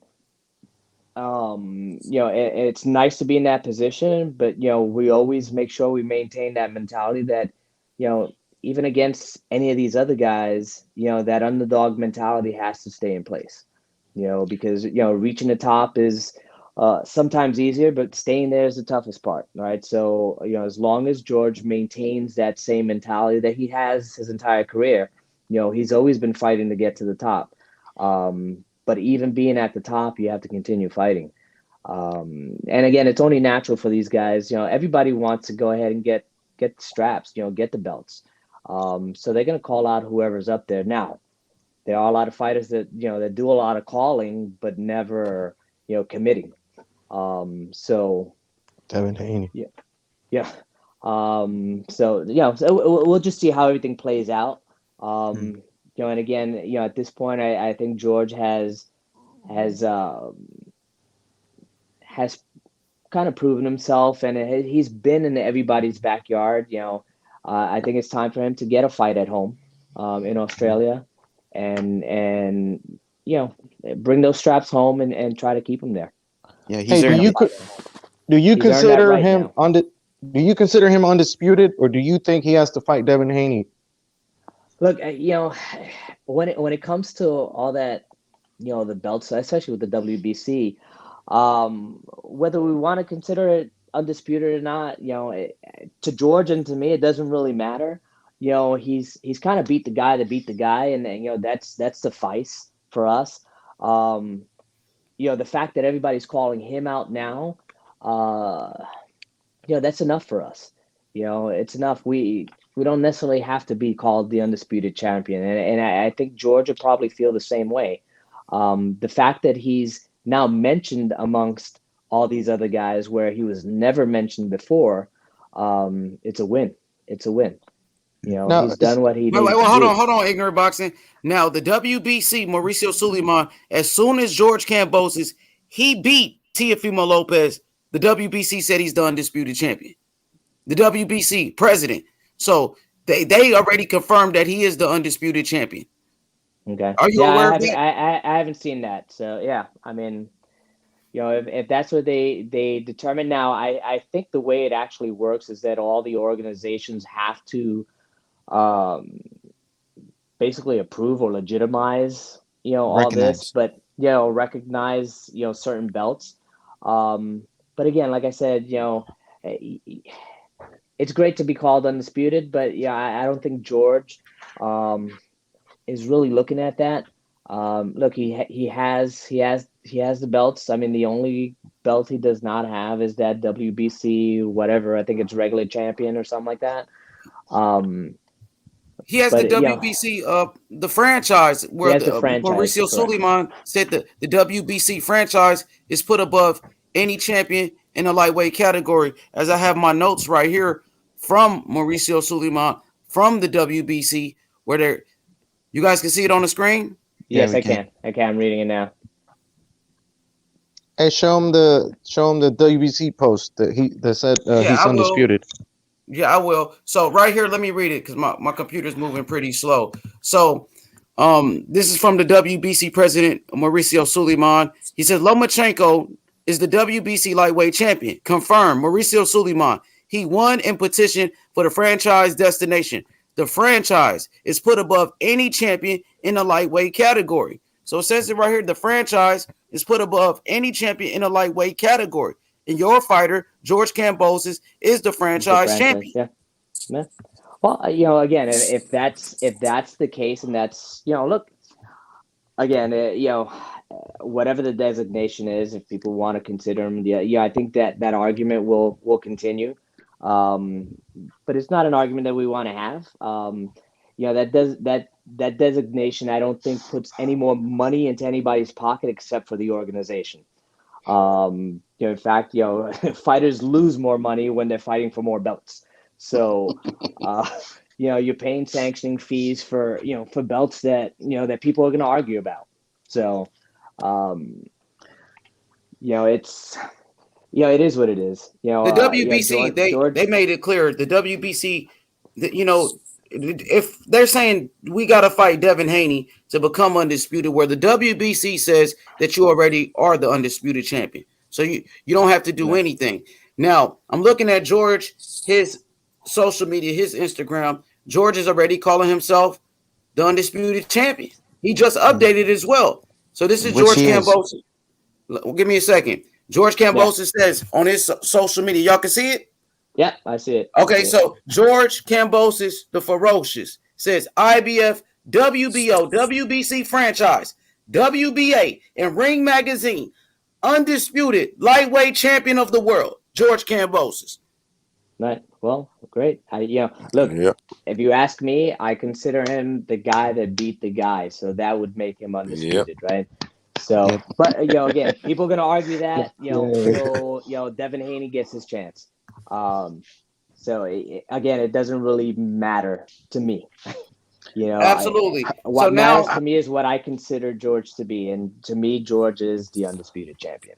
Yes, and now right here, as you can see, this is from the WBC boxing.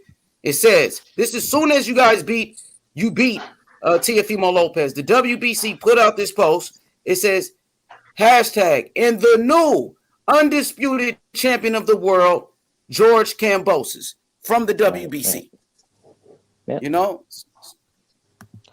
Hey, do you see George finishing his career at 135, or you see, possibly moving up? No, yeah, I don't think George will ever go up over 135. Again, like I said, George is, he's a small 135 pounder. He could actually go down at 130 and make some noise at 130. He makes the 135 weight, I mean, super easy. I think you saw the size difference in that ring. I'm sure Teofimo came in at 150 something Yeah, that shit pounds. was George crazy. walks around at maybe 143, 144. And he, you'll never see him, above that. The 135-pound division he makes. I mean, shoot, we walked into fight week basically at weight. So there was nothing we really had to do during fight week in terms of weight.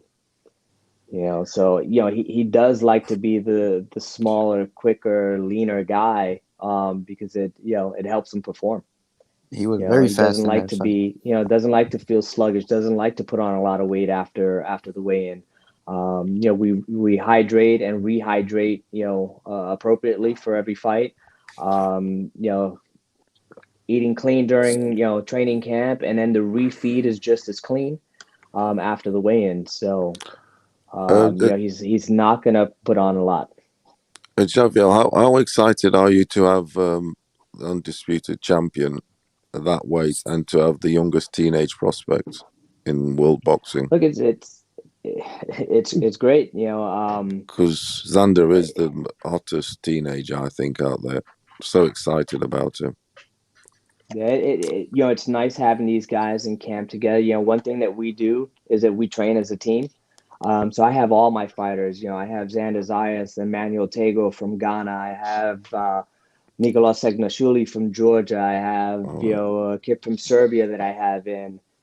George. So everybody's in camp. Together now. Guys that have fights scheduled, of course, they're the priority, but everybody's there to push each other along and make sure that motivation is key. And you want to have guys around that are going to force a fighter and sharpen each other up.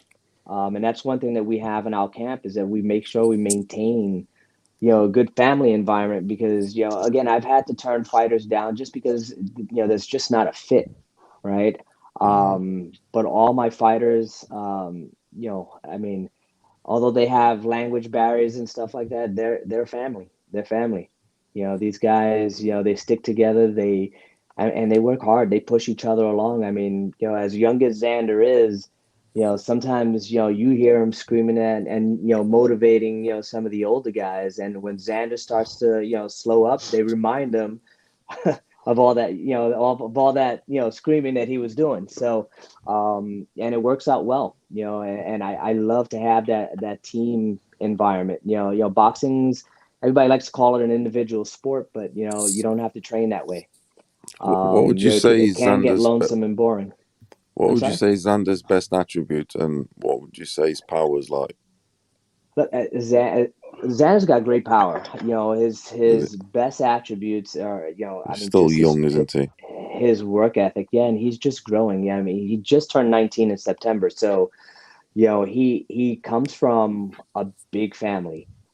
In terms of size, I mean, his dad is like 6'3". His mom is over 6 feet. Wow. His grandfather's like 6'5". So Xander still has some growing to do. Now, I foresee another growth spurt soon because look, when I had him, I've had Xander since he was like 11 or 12, and he was always the smallest in his weight class. When we won nationals in 2016, I think it was 16 or 17. He was fighting at 125 pounds. Again, being one of the smallest guys in the division. To the very next year where he had a huge growth spurt. He went from 125 up to 152. Jesus.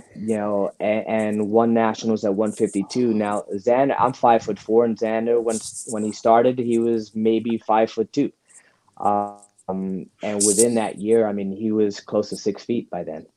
So I was going to ask what would be his maximum weight, but we don't know with him yet. because it could. Yeah, I mean, again, that's something that we just need to monitor as we go along. But look, Yeah, we made the move to 154 yeah. with Xander, not because he couldn't make the 147-pound division, but we started thinking ahead. If we wanted to go ahead and start getting him ranked, we wanted to make sure that he was getting ranked in a division where he would possibly have a chance Oh, to fight for regional titles or Very smart. a Very world smart. title. Yeah.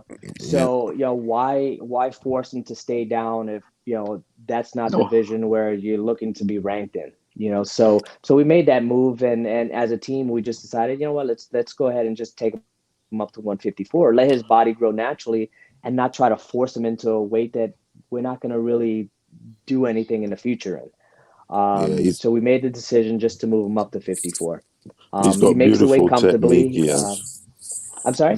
He's got beautiful technique. I love how he digs to the body Yeah, and stuff. one thing, that's Where's one thing that that you'll coming see from? from most of my fighters is the body work and the left hook. I mean, it's And one thing that I think won the fight for Kambosos, in my opinion, and there was always catching Teo, was the left hand. He winds the left hook. Kambosos winds that left hand beautifully. He really does. Hmm. He was getting even with the Selby fight, he wind it up nicely. He's got a nice left hand. Yes, Kambosos No. caught him Yo, a I lot. want. Give me a second, Paulo. I want to get back to this undisputed thing with Coach while we got Coach in the building.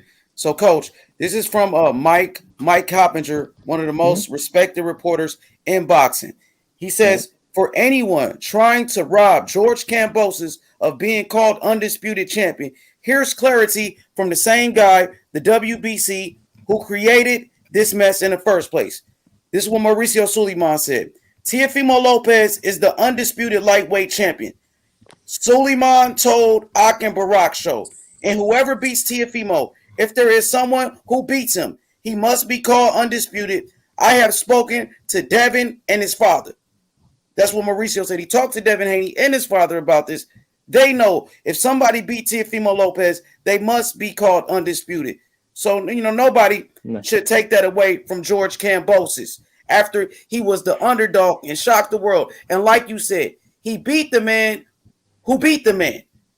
Right. Vasily Right. Lomachenko, he fought for the WBC world title in the ring against Luke Campbell. And after that, Lomachenko went straight to an undisputed fight with Teofimo Lopez, and then you and your fighter defeated Teofimo Lopez. So Right. you guys, No, I'm in agreement. yes. I'm in agreement. Just the fact, that, I mean, you can consider somebody a lineal champion, it bodes well. I mean, if you consider yourself a lineal champion, that's usually enough. But we'll take the designation as undisputed. So Absolutely.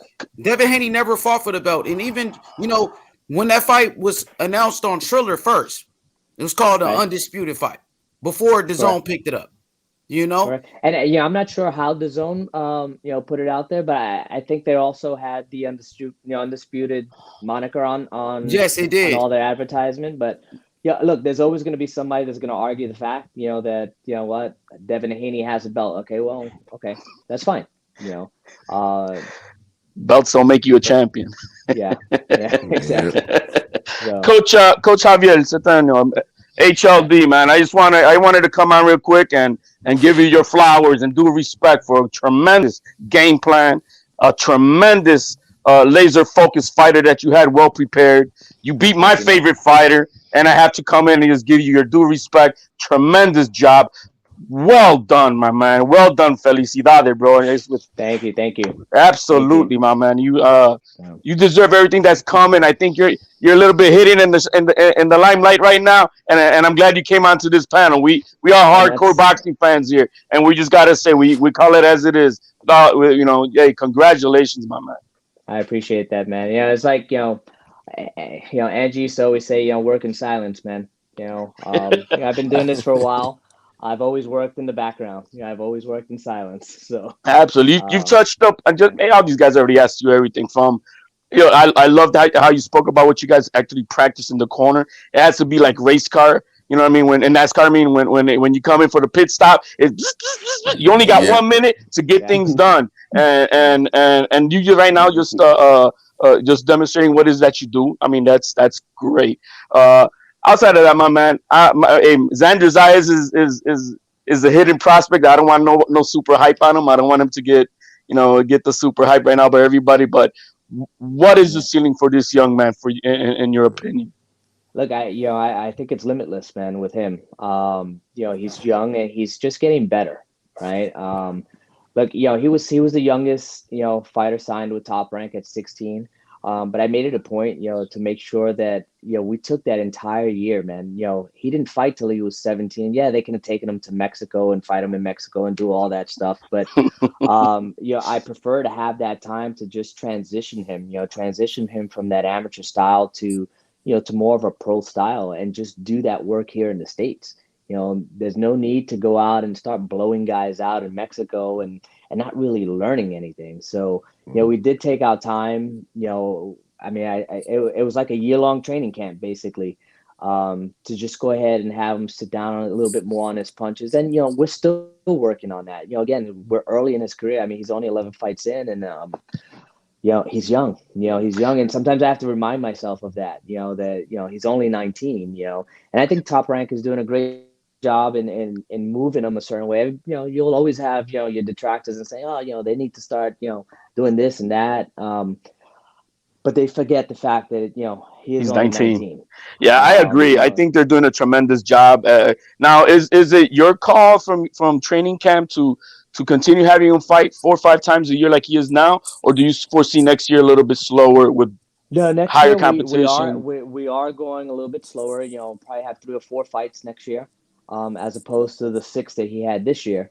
Because we are moving up in rounds, and the opposition will start getting a bit better and stuff like that. So guys do need time to recover. And again, if you start expecting growth spurts and stuff like that, and that's the problem sometimes working with the younger fighters, when they haven't hit that maturity yet. He's mentally mature, but physically his body's still growing.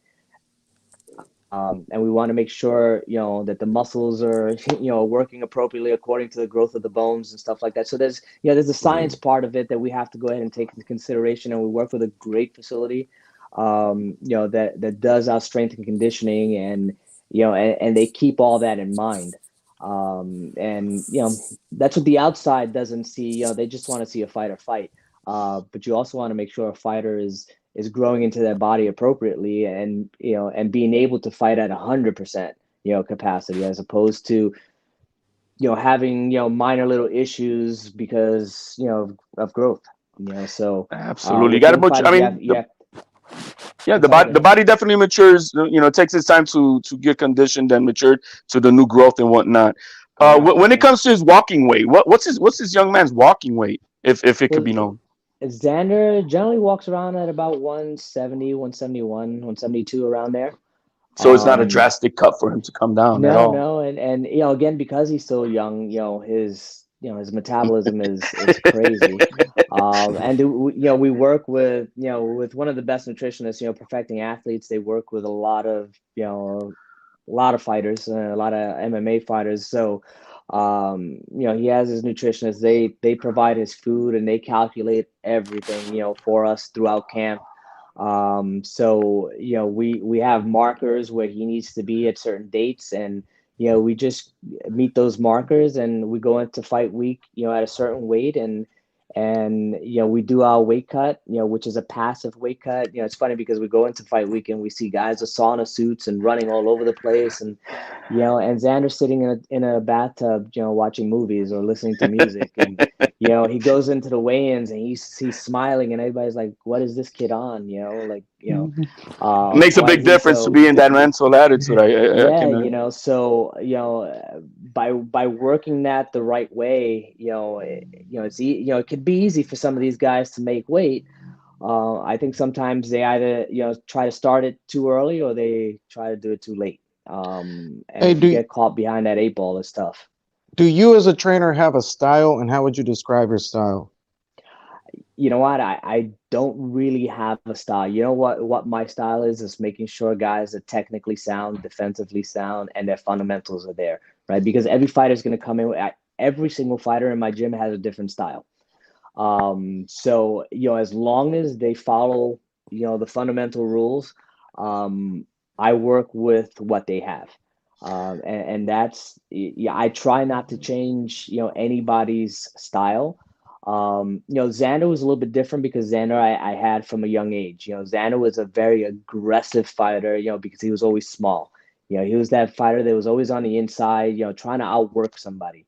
But as he started growing, we started, making sure he works behind that jab. You can still be aggressive, but be aggressive with presence and not necessarily always throwing punches, because you want to go ahead and make sure guys are at the end of your punches. That's where all that power is. So with him, I developed a certain style for him. But most of my other fighters, who are older and further along, we work on making sure they're fundamentally sound, because when everything else falls apart, as long as you're fundamentally sound, you can get through a fight, and you stay focused. Interesting. Coach, if I may ask, I don't know anybody asked this earlier, but who was your mentor? Who did you look up to, and that you modeled your coaching style maybe from, or was this organic on your own? Or fighters you liked also. Yeah, well, it was not necessarily with fighters, but again, like I said, I had the opportunity to see Angelo Dundee work later on in his career. He wasn't really working physically, but he was working mentally with fighters. And I got to travel a little bit with him and always picking his brain. Sometimes I would drive him home, and we would just sit in the car in the driveway and just talk. And in my pro debut, I injured my elbow, tried coming back, and it became impossible. And Angie was the one that told me, look, man, you have a great eye. I love the way, because I was working with amateur fighters at the time as well. And he's like, this is for you. And that day was a day that changed everything for me. And I decided, you know what? I'm gonna go ahead and forego boxing and just train fighters. Wow. And once I put 100% incredible. commitment into that, now it's 19, 20, 21 years later, and this is what I do. How many years were you in a relationship connection with Angelo Dundee, if I may ask? I was for about 2 years. Wow. 2 years at the gym. And then after that, here in he South Florida, and then when he passed, it was absolutely. It was tough. Yes, sir. Hey, man, thank you for sharing that story. Even some of his fighters like Lou Lagerman, Matt Bayamonte, who again he was their mentors. They were trainers as well. I knew all of them, so we were kind of in that same circle, and I got a lot of stuff from them as well, because they were learning from the same guy.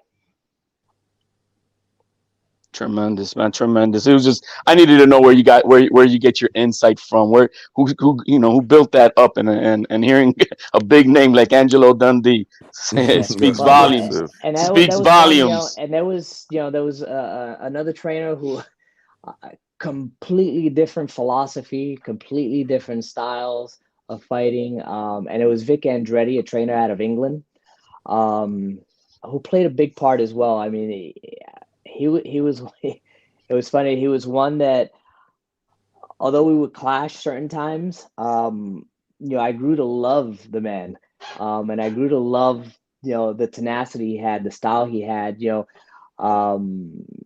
and I learned a lot from him as well. And Vic Andretti was I mean, if you look him up, I mean, he was in the English boxing scene, he was a wrecking, he was a wrecking ball at 130, 135 pounds, so but those are the two guys that that I kind of formed my way, kind of like in life, we all need to pick the best information out of people that we meet, and bring the best into our lives, whatever we can learn from them. Right. I see that's what you're it's doing. crazy because the short, I mean, 2 years is not a long time, but it was enough time for me to get the information I needed, Yes, sir. and just set me on the path, to becoming a trainer. Because who knows, I would have probably just walked away from boxing and just kind of did something else. Yeah, I'm an architect by trade. Um, and this is what I do now. You still So you still are an architect, but in a different form now for fighters. Yeah, exactly. For definitely. You fighters. got the Co- eye. and, Definitely and, got and the it's funny eye. you say that because I look at a fighter and if you speak to any of my fighters, they'll tell you, the first thing is that foundation. I start from the feet up, position before anything. Yes, sir. And that's more of that architectural philosophy, making sure that, you have to build the base. You have to build that Foundation. base for everything to stay solid. So, Coach Yeah. Centeno, yes. I have a question for you actually. Since you're Xander's trainer and you're a former fighter, uh, with his work ethic and his entering style, who does he have the potential to become like as a fighter in terms of his style and his work ethic?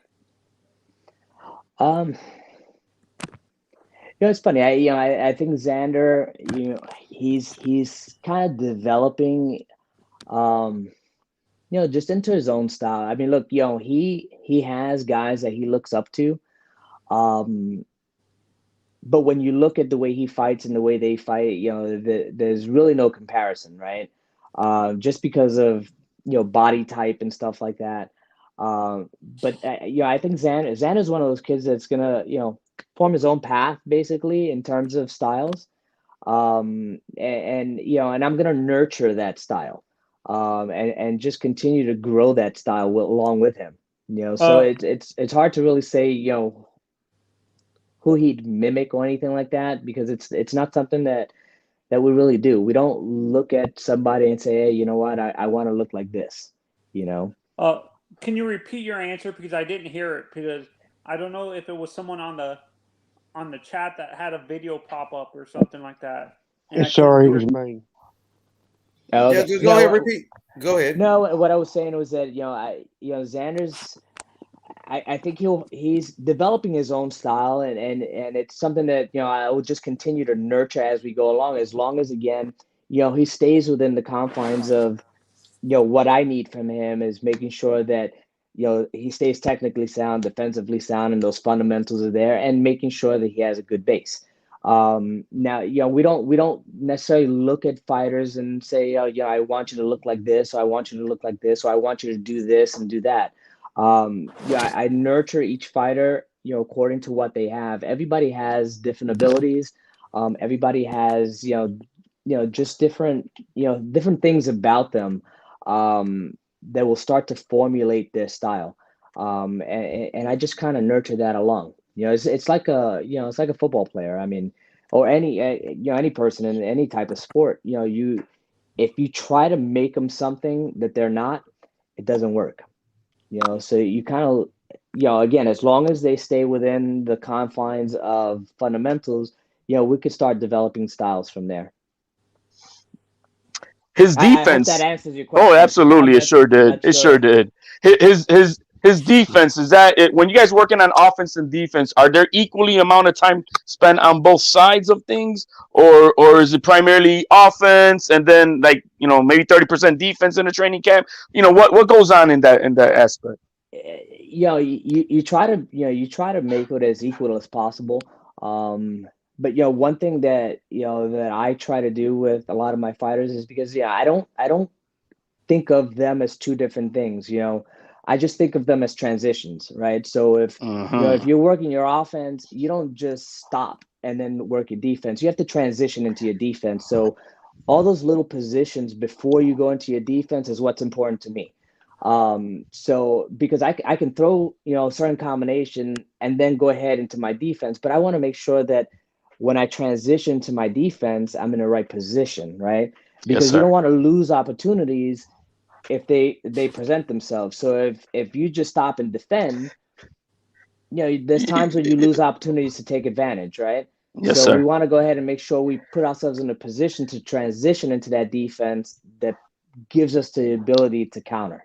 Yes, sir. And Yes, sir. that's what I look at. That's what I try to do with them. So I don't necessarily separate my offense and defense. I As you just shouldn't, I work on think. the But I I just just wanted to hear work your on the answer. right. I work on the transition between the offense and the defense. Yes, they all play together at the same time. Once you throw a jab, you want to make sure you got that hand up right there. I get it. Right. Understandably, definitely so. But I just want to Yeah. hear your perspective on it. Thank you very Yeah. much. No, no problem. Hey, Coach Javiel. I know you train your fighters for any and every opponent, of course. But is there anybody specific you would like to see Kambosos fight next, or it don't matter? Whoever Kambosos fight, you're gonna be prepared for it. Yeah, at this point, I mean, it doesn't matter. Look, I like the challenge of, just setting up the game plan. It's almost more challenging to me to, like have somebody give me an opponent and say, look, this is the guy you're fighting. Figure it out. It's just like, again, going back to architecture. You have somebody that says, I need a house this size. Figure it out, lay it out for me, right? And that's how I kind of like to approach fights. If they say it's Devin Haney, okay, well, we set a plan for Devin Haney. Mm. They say it's Javante, we set a plan for Javante. So and look, I work with a great team. We do have a coach in Australia as well that works with George, and he worked the corner with me in this fight. And we communicate, a lot. To make sure that even when he's home, he's working on certain things, and then when he gets into camp down here, we go ahead and continue that work, because it's important. I mean, it's not that, especially for this fight. Normally, and every other fight, he's been in camp the entire time with me. We did 16 weeks before the fight got canceled here in Florida. So then he had to go back home. His wife was pregnant. We weren't sure if the country was shutting down, and so he had to get back to Australia. So most of this camp, I'd say a good part of it was done in Australia, and then he came when he was able to come down to camp down here. We completed camp, and so we did a lot of the strategizing and the game planning, working on tactics and stuff like that here, where he did a lot of the physical stuff back home. Coach Do you feel Javier, who do you put the onus when it comes to film study? Is it the team, or is it a combination of the team with the fighter on his own, or do you guys just watch the film study, break it down, and then bring implemented plans just to training camp? How It's a does it work for you? it's a combination. I mean, I like when everybody individually watches film, and then we come together and review it, and then give our notes basically, and then we implement that as we're training. So there's certain things, like if there's a certain tactic or something that we want to work on, we'll go ahead and work on that together along with our notes. Okay, if Teofimo's doing this, this is what we may have to consider, or this is what we have to do. And those are the things that we work out and strategize in the ring, as we're reviewing those notes.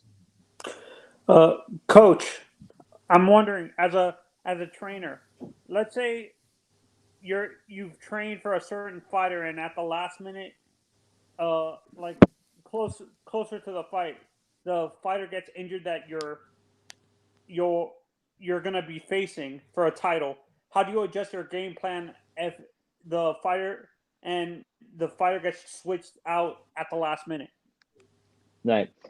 Look, that's always tough, and that's something that, look, if you have, good lines of communication between promoter, manager, fighter, and trainer, you can avoid some of that, or try to figure out the best scenario, right?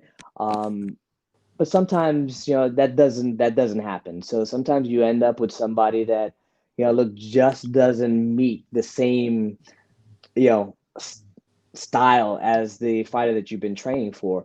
One thing that you just like, when fighters in the amateurs, you kind of prepare for everybody.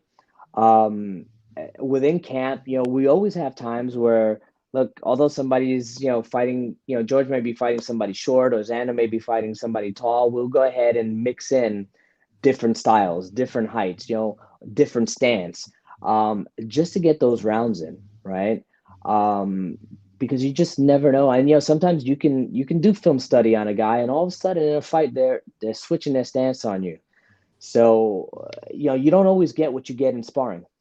So we want to make sure that the guys, our fighters, see a little bit more than what stylistically their opponent's going to give them, because you just never know. You just never know.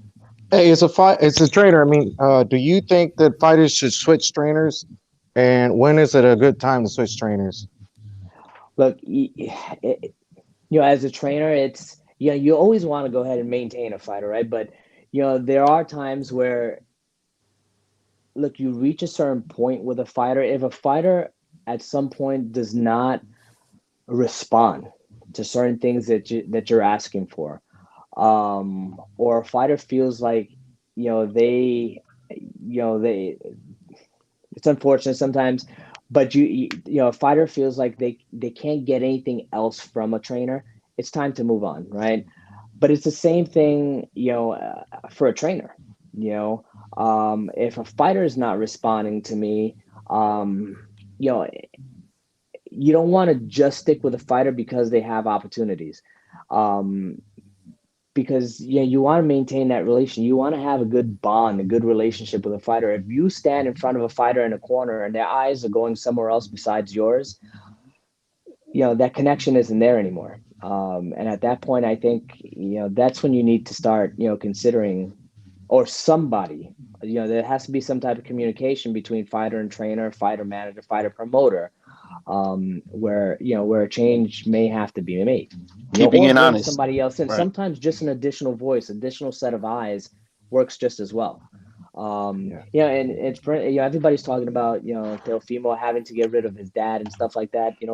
I mean, look, he's gone to this point with his dad, whether it was in spite of him or because of him, it doesn't really matter. They've been together, and it's a little bit different when it's a dad, right? Yeah.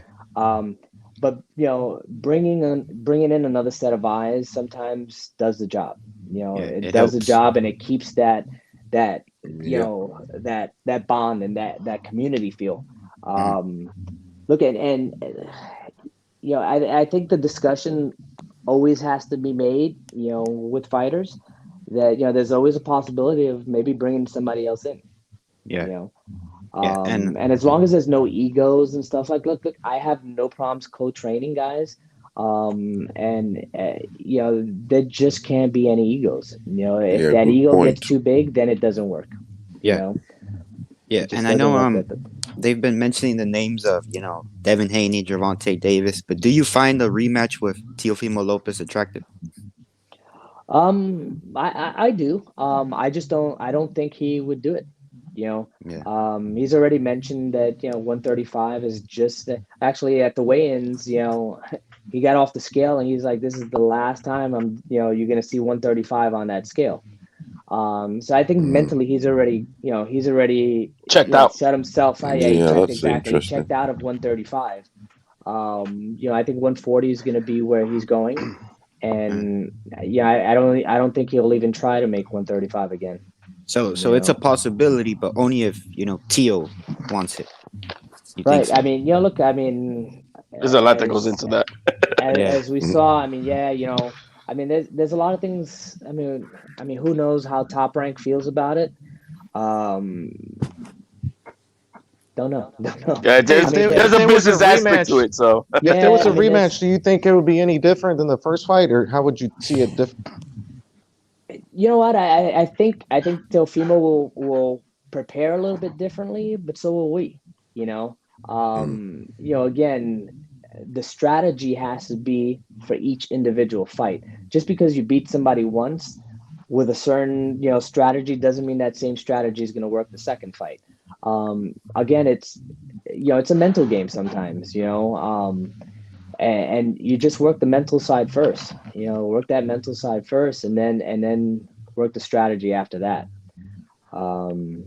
And again, I think the result will be the same. I think we would get the win, not just because I'm biased, but I think as a team we would strategize appropriately for a rematch. Hey, you said the plan was to get in his head, right? And was there things you saw in Teofimo and his dad that made you and Kambosos think that you could probably get in his head? Yeah, whenever you see people react to um, certain comments and stuff like that, Certain trigger words. right, you can start figuring out how they will react to certain things that you can implement into like press conferences and stuff like that. And that's what we did. I mean, as a trainer, sometimes you have to be a psychologist, a psychiatrist, mom, dad, whatever. Um, but you also look at that. You look at how guys respond to certain things, and look, honestly, his head was everywhere else but Kambosos. Yeah, he was worrying he was about. fighting. He was fighting. 10 other fights. Yes, Yeah. sir. While training for one guy. He was worrying George, about Josh Taylor, Devin Haney, Davis, right? everybody but Kambosos. He's worrying Yeah, about he's worrying it's about a like, lot of other things beyond boxing. I promise you yeah, that. it's like trying to run before you catch the ball. So we knew that. And one thing that George was focused on was strictly strictly Teofimo. He had one thing on his mind. He didn't have all the other distractions. And look, we hope that the distractions, and I'm, George is strong-minded, that he's not going to get distracted by everybody calling him out now at this point. But Teofimo didn't have that strength, that strength to kind of shut everything else out, and George does. George does. He's very, like I said, he's laser focused, man. When he's focused on one person, that's it. That's the only thing that's good. Look, his grandfather died and his son were born on the same day. Wow. And he trained that day, so he had the death of his grandfather and the birth of his son within 6 hours, and he trained. So he was laser focused on this fight. There was nothing that was gonna stop him from continuing that training. How was he able to stay motivated? It's hard to beat somebody like that. Yeah. Yeah, because I always say this, fighters when they fight with a heavy heart, with the loss of a family member or a big loss, they always tend to put on legendary performances. I mean, Khabib Nurmagomedov when he fought Justin Gaethje, Buster Douglas when he knocked out Mike Tyson, and now George Kambosos when he beat Teofimo Lopez. Right. It's not all of them. It didn't work for Anthony Javiel. Yard, but never mind. Anthony yeah, Yard. yeah, he not had all of do it, you form, guys but do? no. I always say it depends heavy-hearted on the fighters mental are side some of of the most dangerous boxer. fighters to go up against. I Kambosos missed the seems question. very I'm sorry. strong head Everybody wise. talking at once, guys. Sorry. Javiel, He was do you asking guys what sit was on a your blueprint? How much does personal life affect a fighter inside the ring? And what do you think about fighters saying, "Well, I went through this, through that, after they lose or after the fight"?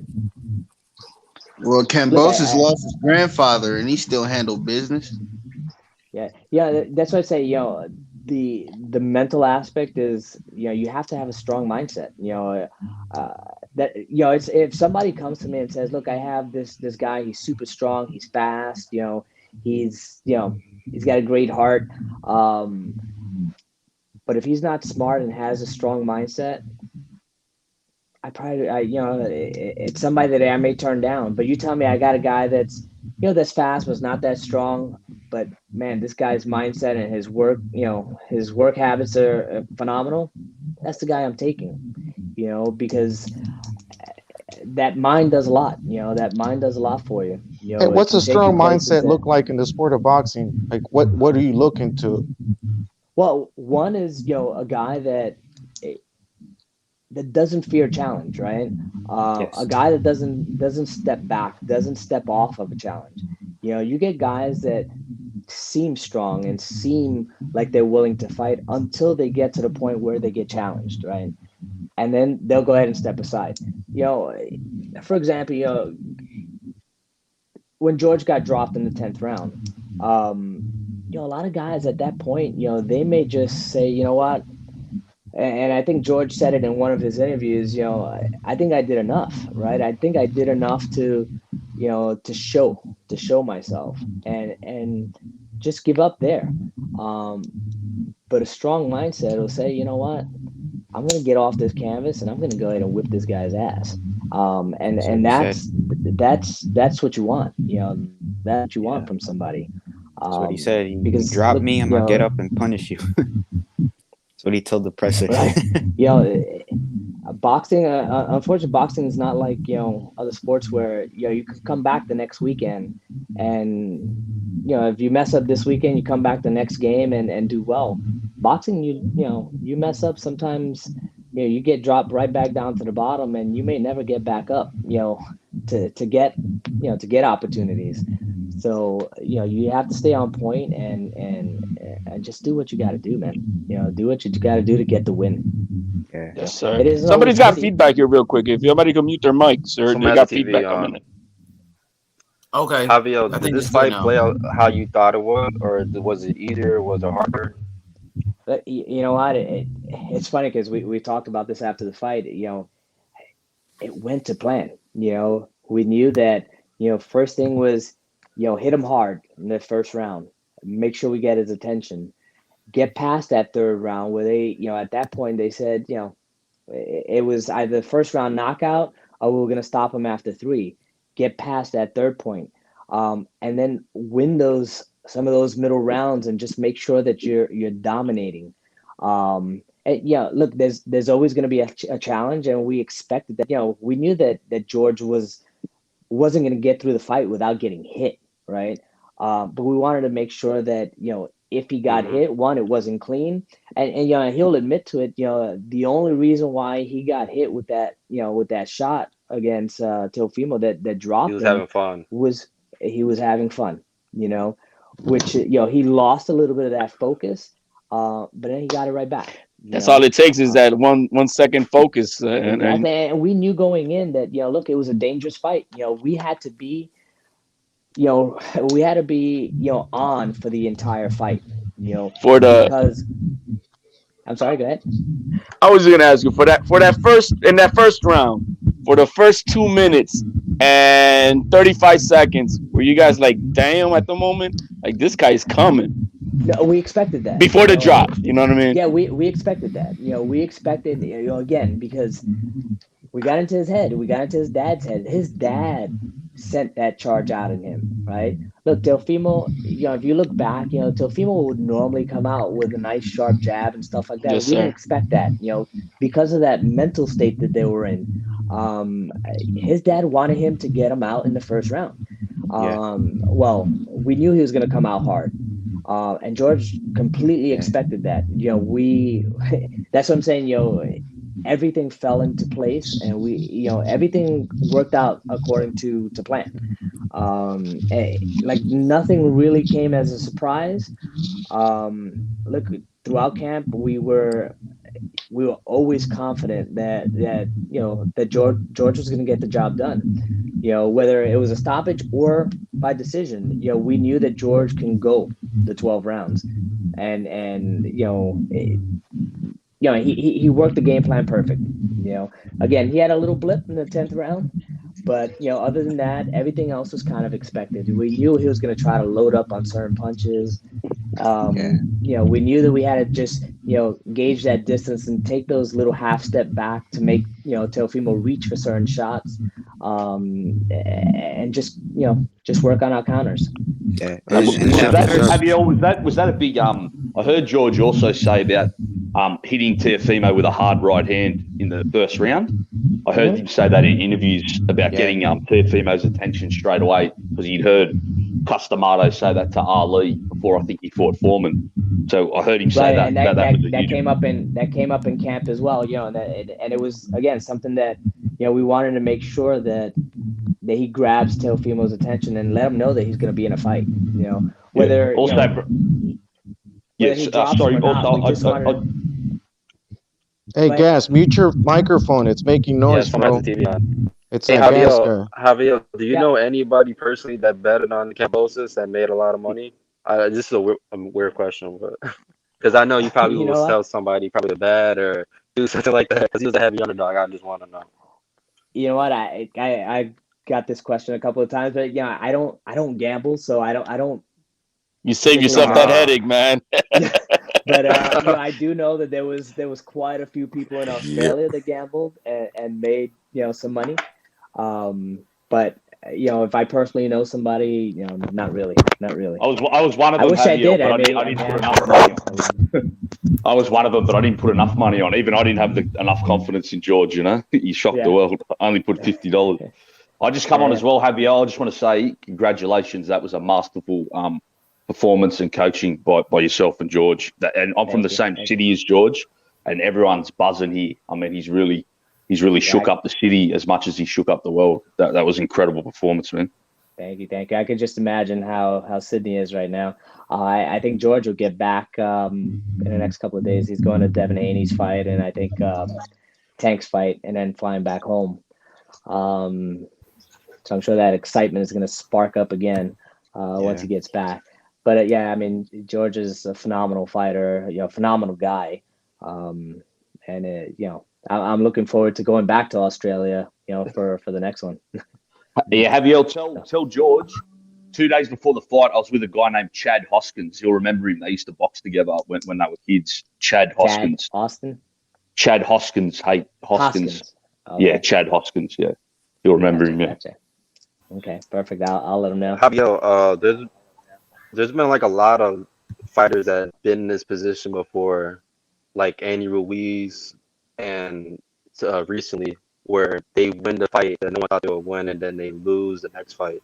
How do you prevent this from happening in George, that he doesn't do the same mistakes, kind of with the fighter you just fought, like Teo did, and thinking that he's above everybody, and now he can't be beaten, he's the guy, and like you know,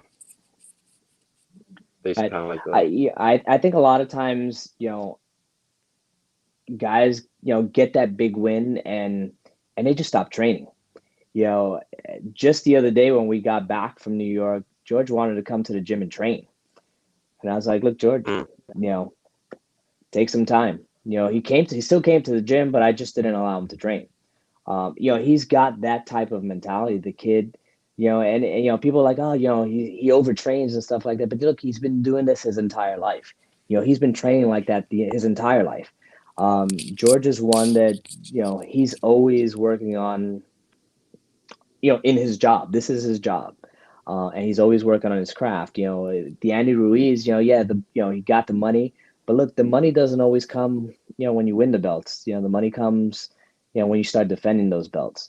Guys get caught up on just getting the belts, but there's a lot that can, that you can get further on down the road. And George, George feels that this is not enough. Just winning the titles is not enough for him. And when you have that mentality where that's not enough, you're going to train hard for the next part.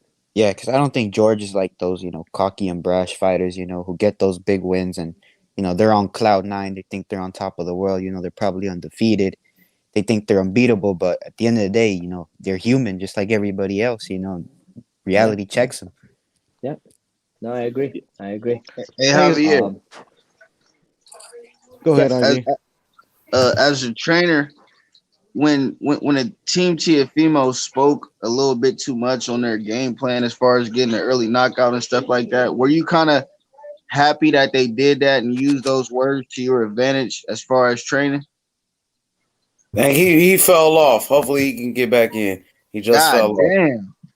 Yeah, he just fell off. A call or something. Yeah, he probably had a call. I asked him a couple questions. He's been on here for a minute. Interview though. This is a great interview. All good He's questions. back. I appreciate that, man. Coach is back. Hey, can I ask you a question again? Go ahead, Ivy. Coach Javiel. Yes. When Team Teofimo kind of, was barking about their game plan and knocking Kambosos out early, did you kind of use that to your advantage as far as training Kambosos and how to get through that?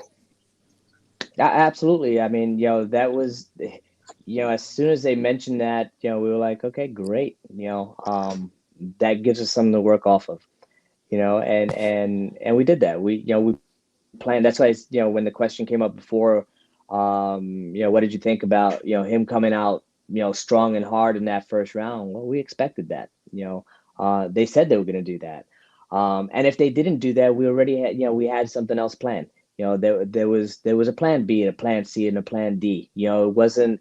We wanted to make sure that we were ready for whatever. Yeah. Yeah, and then the way did you guys? No, go ahead. You can go. Yeah, and the way Teofimo came out, he came out. Yes, he was probably winning the round up until the knockdown, but he came out so aggressive, reckless, abandoned, no defense whatsoever, And Kambosos, he was just calm and composed. He was waiting and waiting, and he found the shot and he caught him. I mean, that was great. It looked like Kambosos set that up to me. Yeah, he set it up. Yeah, because he was playing possum a little bit.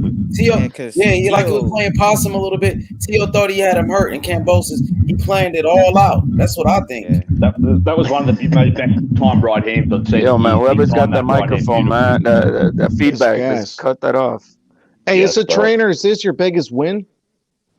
I would say yes. Of course. Man, hell yeah. Hey, man. Hey, I had to let him know. It's one of the biggest wins. Coach Javiel, you know you have to be in the running for trainer of the year. Not that I don't know if it matters or not. I don't think it does.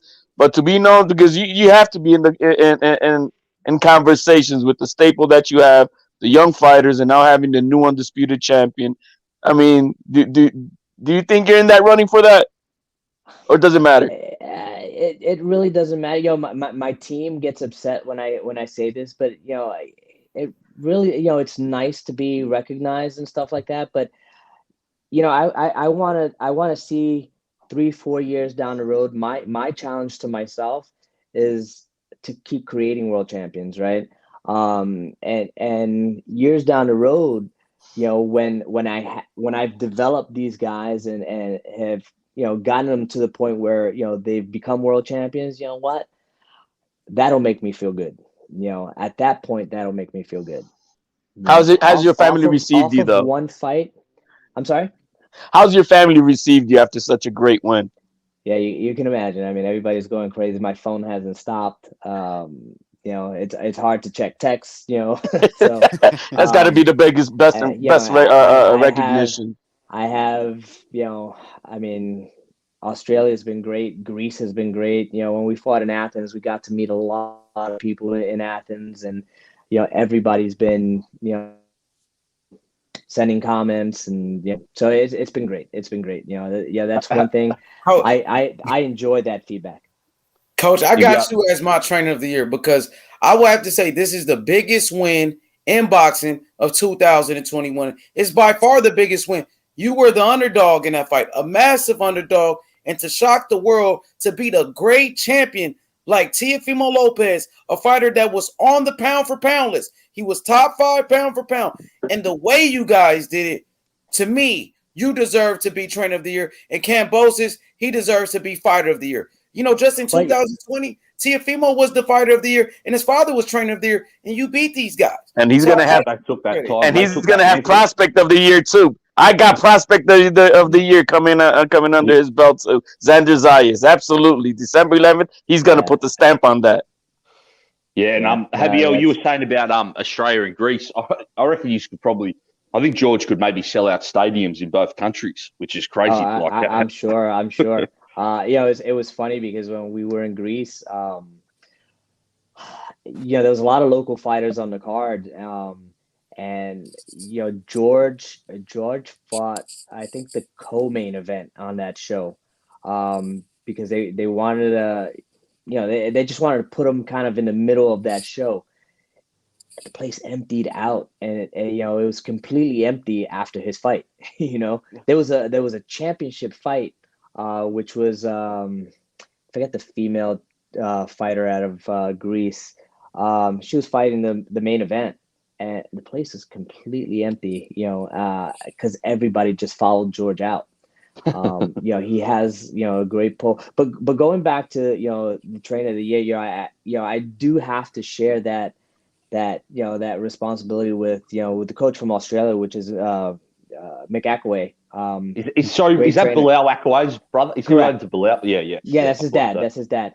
They're tough lads. Them, the Lebanese lads here are tough in Sydney. Yeah, and he was lads. in camp. He was in camp with me, for the 16 weeks. Well, he came in, halfway through the camp, and then again, George had to go back to Australia, so we put him in his hands over there, and then he came back, so we worked this fight together, and it was a great commingling of trainers, which again, I share this championship with him. Do you know what gym they're called in Sydney, where his gym is? What that's called now? They're I'm trying to remember the name of the gym. It'll come to me. Yeah, I know of it as well. I can't think of the name myself. Yeah. Yeah. Hey, do you expect after this win? Do you expect more fighters to come, want to come and train with you? And what's the first thing you look for in a fighter? Look, the first thing is making sure that we can relate. I always give fighters 2 or 3 weeks, not just for me, but just for the team as well, because I want to make sure that that everyone that's in camp with us can gel with everybody else. It's tough when you have guys that gonna lift their nose up to other fighters or just look them up and down as they're coming in. The team that we have right now, everybody they will allow somebody to come back in, but if you don't cut the mustard, you don't work as hard as they do, they'll let you know, and they'll let me know, and they'll come up to me and tell me, look, I don't think this guy's a good fit. And I like that. I like that because again, it forces everybody to work up to a certain level, because nobody's going to come at 100%, but if that work ethic isn't there, the guys will let you know, and they will let me know. If I don't see it for some reason, they'll tell me. Because I may send guys to do certain things, and so I might not physically see them, but the guys will come back and say, you know what, this guy is great. Let's keep him in, or this guy's just not cutting it. And usually after 2 or 3 weeks, we can go ahead and determine whether a guy stays or not. And just going back to the other question, I mean, since the fight, I've had a kind of a waiting list of fighters that they want to come down and come into camp. We're going to go ahead and start. Every year, at the end of the year, I start looking at that list and see who I'm going to bring in. How many fighters is too many fighters? Is being bombarded. Is there such thing as Is there such thing as having too many fighters in your in your gym that you have to overlook, or do you have a set number of how many you want to overlook at a time? I mean, at any one time, look, I don't like to, because I don't like to spread myself too thin, but I want to make sure that I have the time and availability for all my fighters. So within a camp system, or like if I'm splitting camps, 8 to 10 week camps, no more than 9 or 10 fighters will work. Once we get outside of that, if they're in that pre-camp phase, that's fine. As as guys start get their fights done, and they start to level off on their phases, then we just bring those guys up from the pre-camp into camp and get them ready for their fight. So we work on a kind of like a cycle. Okay. And it works for us. It works for me. One thing that I do, and everybody looks at me a little bit funny, but I'm very meticulous as to everything is on a computer for me. I program everything out from day to day, week to week within camp, so I can always go back and just look at the numbers basically and see what was working for a particular fighter, at whatever phase of camp they're in. And it's stuff that I can study. I'll study the numbers. In terms of volume, as to bag work, mitt work, rounds of sparring, everything is in my system, and I can go ahead and always pull that information up. I put environmental stuff in there. What was the humidity that day? How many rounds did he do? What was the temperature? We call the sweat box for a reason. It's extremely hot in my gym, and we want to see what the effects are on a fighter. At certain temperatures, certain humidity. So I look at all that information, and I have it there available for me, so I can always go back. If a guy That's the didn't way do to well, do it. Very if a guy didn't systematic and do very analytical. I Having like that. multiple fighters, that's what you have to do, Coach Javiel. Having multiple fighters, that's the only way you can keep up with where these fighters are at. Yeah. Like if I had a guy in camp and he came in, the middle of July and temperatures were crazy, and he suffered a little bit, I know next time around, if he's coming in during that same time, I already start to pre-program what I need to do for that particular fighter. Everybody's a little bit different, so having that information is key. Yeah, It's compared like to NASCAR, same thing. You got to tune your vehicle according to what's going on. Wow, It's like very going to good. your Very good doctor. to If hear. your doctor doesn't maintain information on you, you're going for your first visit every time. Have you got anybody else we should look out for? I'm sorry? Have you got anybody else we should look out for? Yeah, well, I have right now I have one of my female fighters, Christina Cruz. Oh, She's interesting. 8-time, national champion. She actually beat Mark Breland's record of Golden Glove, New York State Golden Glove Championships, at the Garden. So she just fought at the Garden, same card as George. Boricua's repping hard. So she's from Hell's Kitchen. She's a hell of a fighter. She's 2-0 right now, but she's up and coming. She's one that, they're already looking to, to fast track her, basically. Really? Be on the lookout for her. Yeah, Sure. Christina Cruz. I have Nicolas Segnashvili. He's a Georgian powerhouse. A 154 pounder. The kid's just strong. He had a little mishap in his last fight. He did get the loss in his last fight, but there was an injury that happened during that fight. But the kid is, he is a powerhouse. He is a powerhouse. How old is he? How old is he? But can box. I'm sorry? How old is he? He's 26. Okay. How would you determine who in the same in the same gym when you got two fighters and you guys are they're going against each other? Who gets Coach Javier? How does that get determined? Well, actually, I'm the only one, so everybody gets me. I don't have an assistant trainer or anything like that.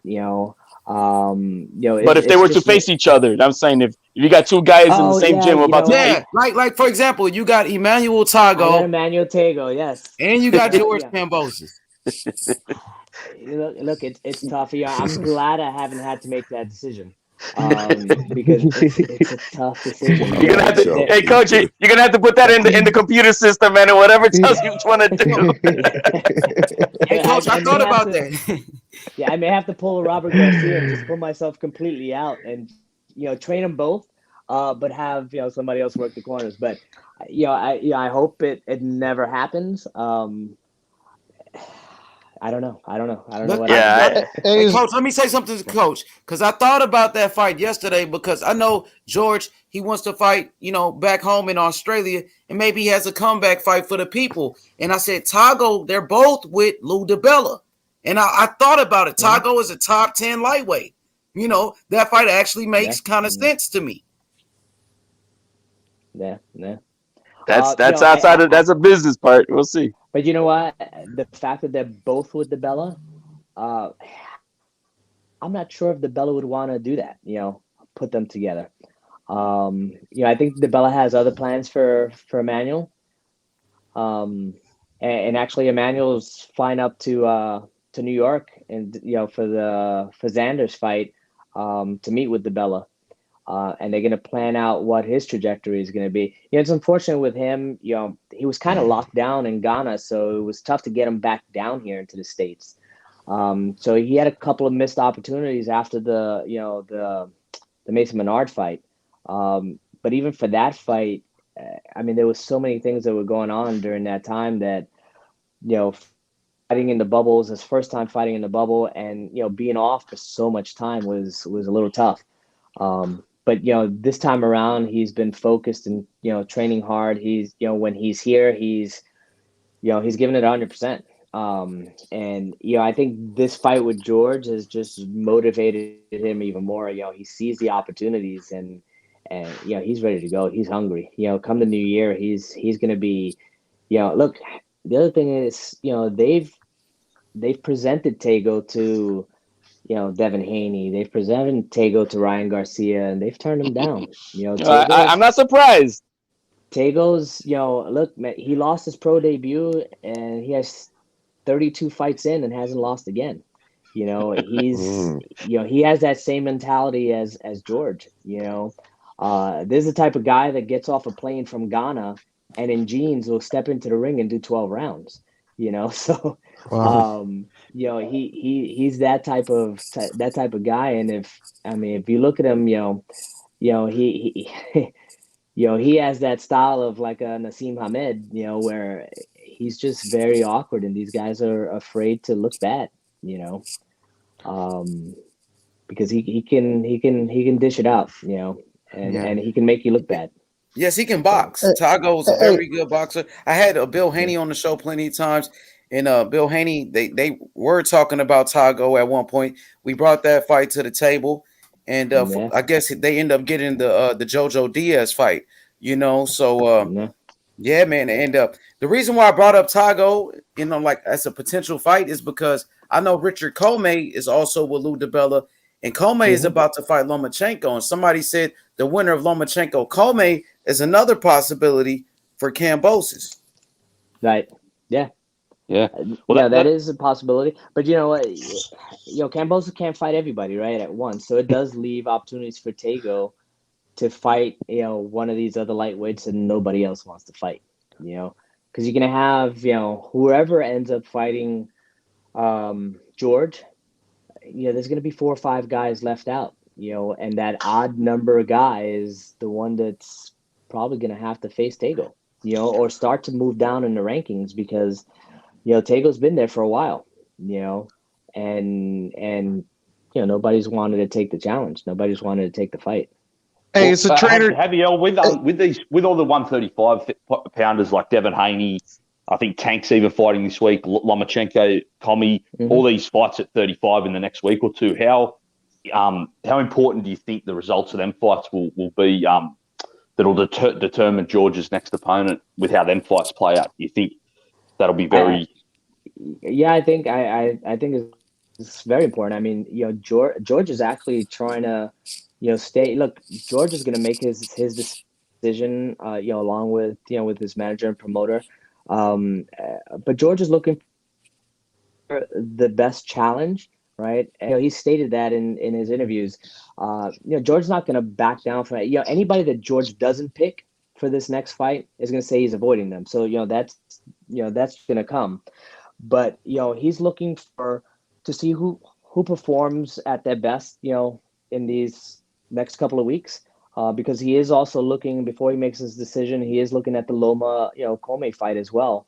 He's going to make his decision, depending upon who looks the best and who presents, a challenge to him. He's a kid that loves a challenge. He's funny because he's like me. I want that challenge. That's what fires, me up, and I know it fires him up. Look, nobody was calling out Teofimo. He became the mandatory, but he's been calling Teofimo out, for a while now. When we met in Temecula, California, he took a picture with Teofimo, and he's like, we're going to meet one day. And I think that day is going to be soon. I'm right on your tail, and he fought the fights that he needed to fight specifically for Teofimo, in the IBF. To get in position. So, correctly. He put himself in position to go ahead and make that fight happen. No different than what Teofimo did to get in position with Loma. Absolutely, you have to be smart. Exactly. As a trainer, do you take pride in beating other trainers? Is there another trainer you would like to face, such as Robert Garcia, Papachenko? Sort of. I don't necessarily look at the trainers.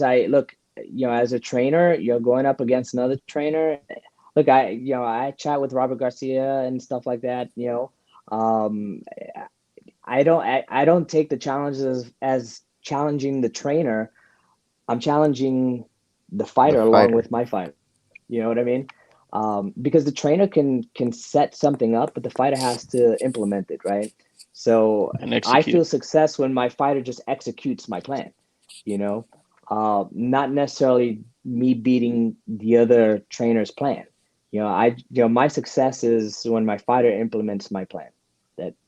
That's where I feel, the success. I don't compare myself to the look. I'm very small in this game. There's a lot of trainers that have been out there for a long time. Again, I've been working, in the background for quite some time. And I like it that way. I'm not, I'm not going to be at a press conference yelling at anybody, especially somebody else's fighter. That's just not me. I'm going to do my job. Whether I get pressed or not, I don't care. I just want to make sure that the fighter, I feed off of my fighters. So as long as they're successful, I feel successful. Sorry, Coach, can I jump in there, mate? It's Gaz here from Western Australia. I just want to let you know, mate, congratulations and a bloody good job on making a champion out of a man. Well done, mate. That's awesome. Thank you. Thank you, Copper. Thank you. He's had the opportunity to rub it in on us. But I'm not going to do that, fellas. You know that. Like Australia, in the last couple of months have you've had a lot of fighters that have put Australia on the map. I mean, the Maloney boys, although sometimes they fall short, they've been coming down outside of Australia and doing their thing. I think initially, a lot of the Australian fans, looked at Kambosos as, kind of an outsider, because he left early. He left early in the game. He decided, if I'm going to do this, I'm going to do this in America and try to, make my name in America, which is hard. It's hard. And I give him a lot of credit for that because, not a lot of fighters will do that. They find that comfort of home. Australia, you guys are in the middle of nowhere. I've taken that trip, and it's nice and convenient when you could just stay home and fight and make money. But sometimes it's beyond the money. Sometimes you leave that comfort to start building a legacy. To really make a name of yourself.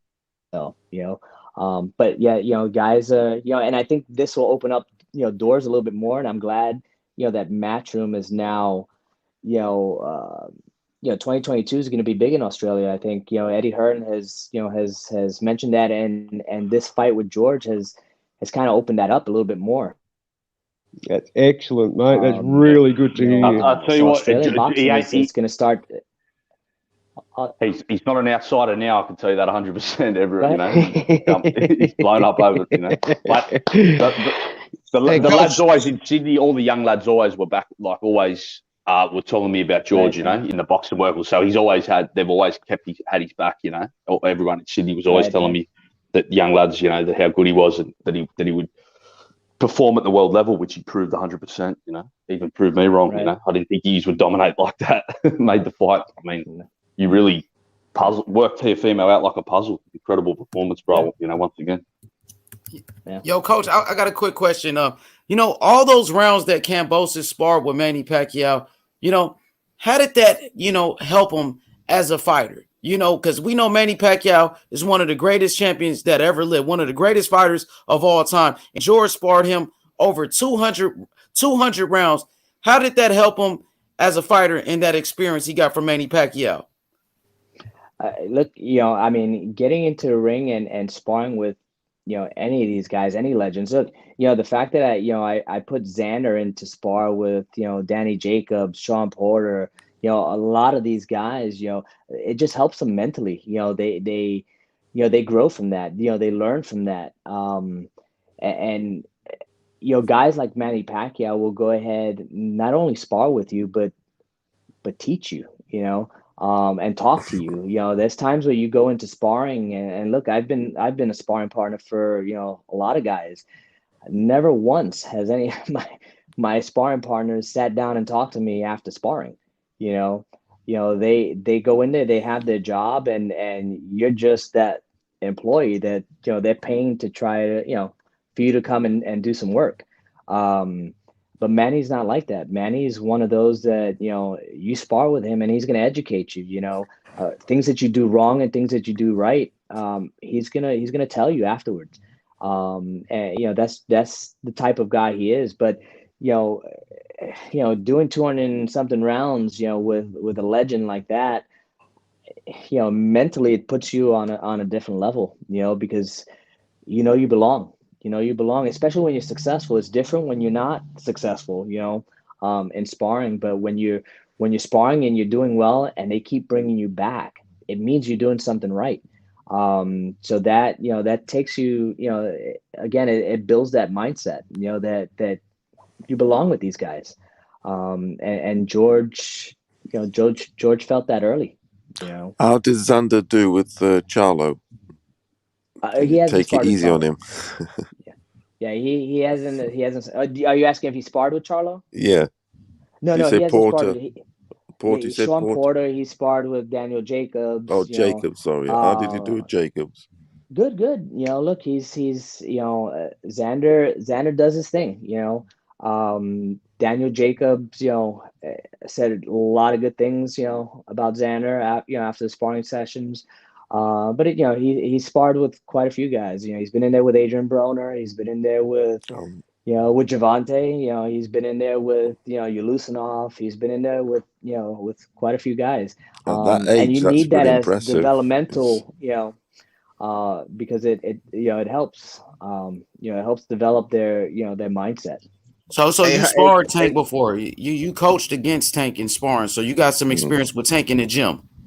Yeah, I mean, Tank and Adrian Broner. Adrian Broner held his last camp at the gym. So, we had the opportunity of having Robert Easter. Xander also sparred. He did most of his sparring with Robert Easter. So he got a lot of rounds in with Robert. And Adrian Broner. So yeah, they were all all in the gym. So they held their camp there. That would have been great sparring for a young fighter because Robert East is tall, awkward. Yeah, That would have been brutal. They did some great rounds of sparring. So. Yep. So you got to see Tank up close in person. You got to see Tank work. I did. Tank. Mm-hmm. Tank's a strong dude. I saw Tank in there with with a middleweight. Actually a super middleweight. And Tank took everything the guy had to offer and gave back a lot. So Tank's not. Tank may be small, but he carries his weight well. And as long as he can make weight, he's good. But he's focused in the gym, and he's strong. He's strong. Mm-hmm. So today Floyd Mayweather was doing interviews, and Floyd Mayweather, he says Kambosos is the undisputed champion. Now, of course, Tank Davis, he's talking about fighting Kambosos, and usually Tank, he doesn't talk about fighting anybody. He says he doesn't like to mention these guys' names. How do you like that fight with Tank Davis and Kambosos? I think that's a huge fight, pay-per-view fight. I think it's the biggest fight in the lightweight division. Maybe a fight with Lomachenko is also a big one, but I really think the Tank fight is the biggest fight. I think so. Yeah, I think go ahead. Yeah, one thing that Tank has is he puts the numbers up. He puts those pay-per-view numbers up. Now Tank is one of those guys that look. I think Mayweather's going to call the shots, and whoever they put in front of him, he's going to fight. I think it's really more up to Mayweather and the guys up top, to determine who Javante is going to fight. But there's going to be so many things coming up because mandatory is going to be have to be fulfilled. And determining who's the mandatory at the right time is other things too. And again, the business side of it, I stay in my lane. I let the business guys do that part, and I do my part. Again, if it's Tank, I train him for Tank. If it's Haney, I train him for Haney. If it's Lomachenko, I train him for Lomachenko. So I think in due time, once these fights get done in these next couple of weeks, I think they'll start to settle down on a few names, and then depending on who's available when, we'll make the determination. And again, it has to be somebody. Like I honestly think this next fight has to be done in Australia. Unfortunately, I think there's been a stain with going back to Pacquiao and Horn. A lot of guys are afraid, but that happens here in the United States too. When bad decisions are made, it happens. Robberies happen everywhere. So, England, everywhere. Germany, Australia, America, Canada, everywhere. Exactly. So look, if somebody really wants to fight, look, do your best not to leave it to the judges. And if somebody's dead on to fight, they're gonna fight, whether it's in Australia or here. Now. But, some of this, COVID thing might put a little wrench in, some of the action, but, again, we have to see what happens with that as well. Plus, Javiel, he's got all the belts. So you want to come and get it? Come to his city. He went to, right. Yeah, look, he's earned it. He's earned it. He's earned it. He's earned the right to say, you know what? Okay, now I need to fight at home. You need to come see me. Yeah, he went to his opponent. He went to the champion city, New York, took the belts from him, come back to his city in Sydney and try and get them off him. That's right. fair, and he's been doing it, his entire career. He's been fighting, in everyone else's backyard. And now he has the opportunity to say, okay, it's everyone else's turn. Come to me now. I've done it. I've crossed the pond. Now you come and see me. Okay, Jonathan Simon. The world. I'm sorry. Go ahead, Outlaw, and I'll go. No, I was just saying he didn't even just cross the pond; he's crossed the whole world. It's like Javiel said, exactly. Australia's in the middle of nowhere. It's in the middle of nowhere, guys. The whole world, I made that trip, and it's not fun. Beautiful country as well, though, Javiel. That's why everyone just stays here. You can see it's a beautiful country in the middle of nowhere. Yeah. I loved it. So boxing historian Jonathan Simon says, H Money, please read this chat. He said, this is my opinion. If Loma and Tank wins, that's the two biggest fights for George in the division. That's Jonathan's opinion. He said Loma and Tank Davis, if they win those fights, those will be the two biggest fights for Kambosos.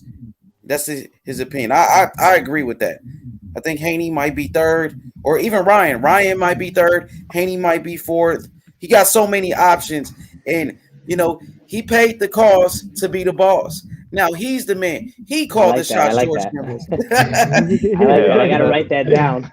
That's old James Brown song. That's the James Brown song. That's a song by Rick Ross. Look it up, Coach.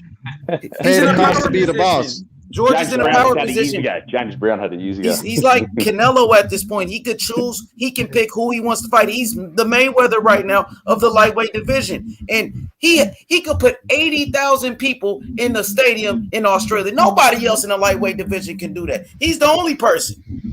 Yeah. I agree with you.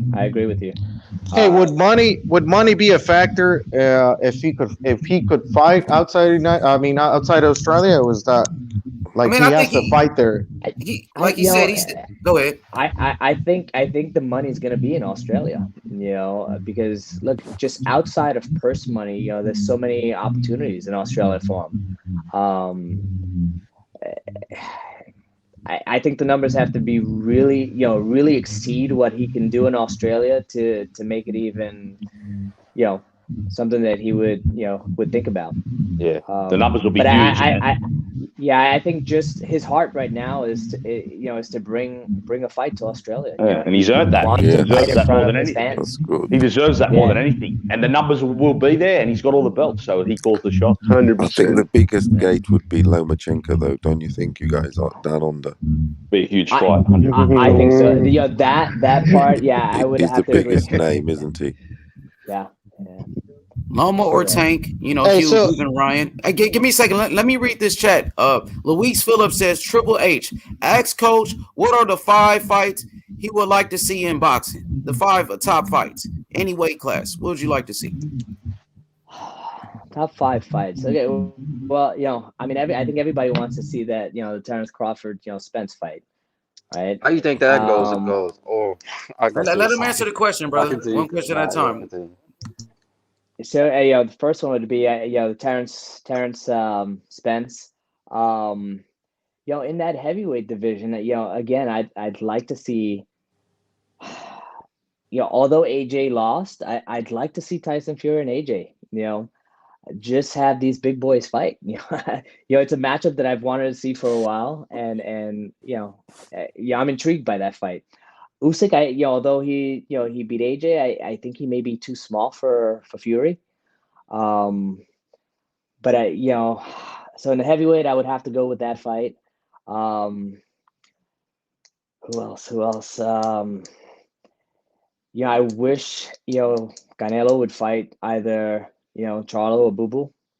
That'll be the third fight. Moving up to cruiserweight, I don't know if I respect that move too much. I know he's looking for another title, and it's probably the easiest title he can get. Fourth and fifth,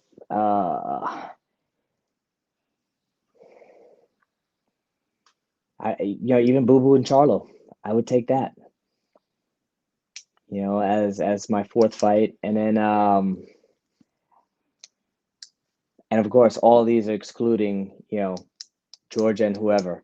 So that would be my first. The other guys would be my next four. Georgia against any of the other lightweights. For sure. So Danny the Great had a question in the chat. He said, ask Coach, does he know Michael Cassides? I believe he was a boxer. He fought Yoel Casamayor. Yeah, Catsides. He's a Greek boxer. I don't know him personally, but I remember seeing him fight. One of these guys that just comes and you're gonna be in a fight when you fight Catsides. So he's I do remember him. For sure. Coach, man, I appreciate you coming to the show. Congratulations. Job well done. Hell of a job, bro. That's the biggest win of 2021. Like I said, I got you as my trainer of the year. You guys shocked the world as the underdog. Came to Teofimo Lopez backyard, New York City, and beat the takeover.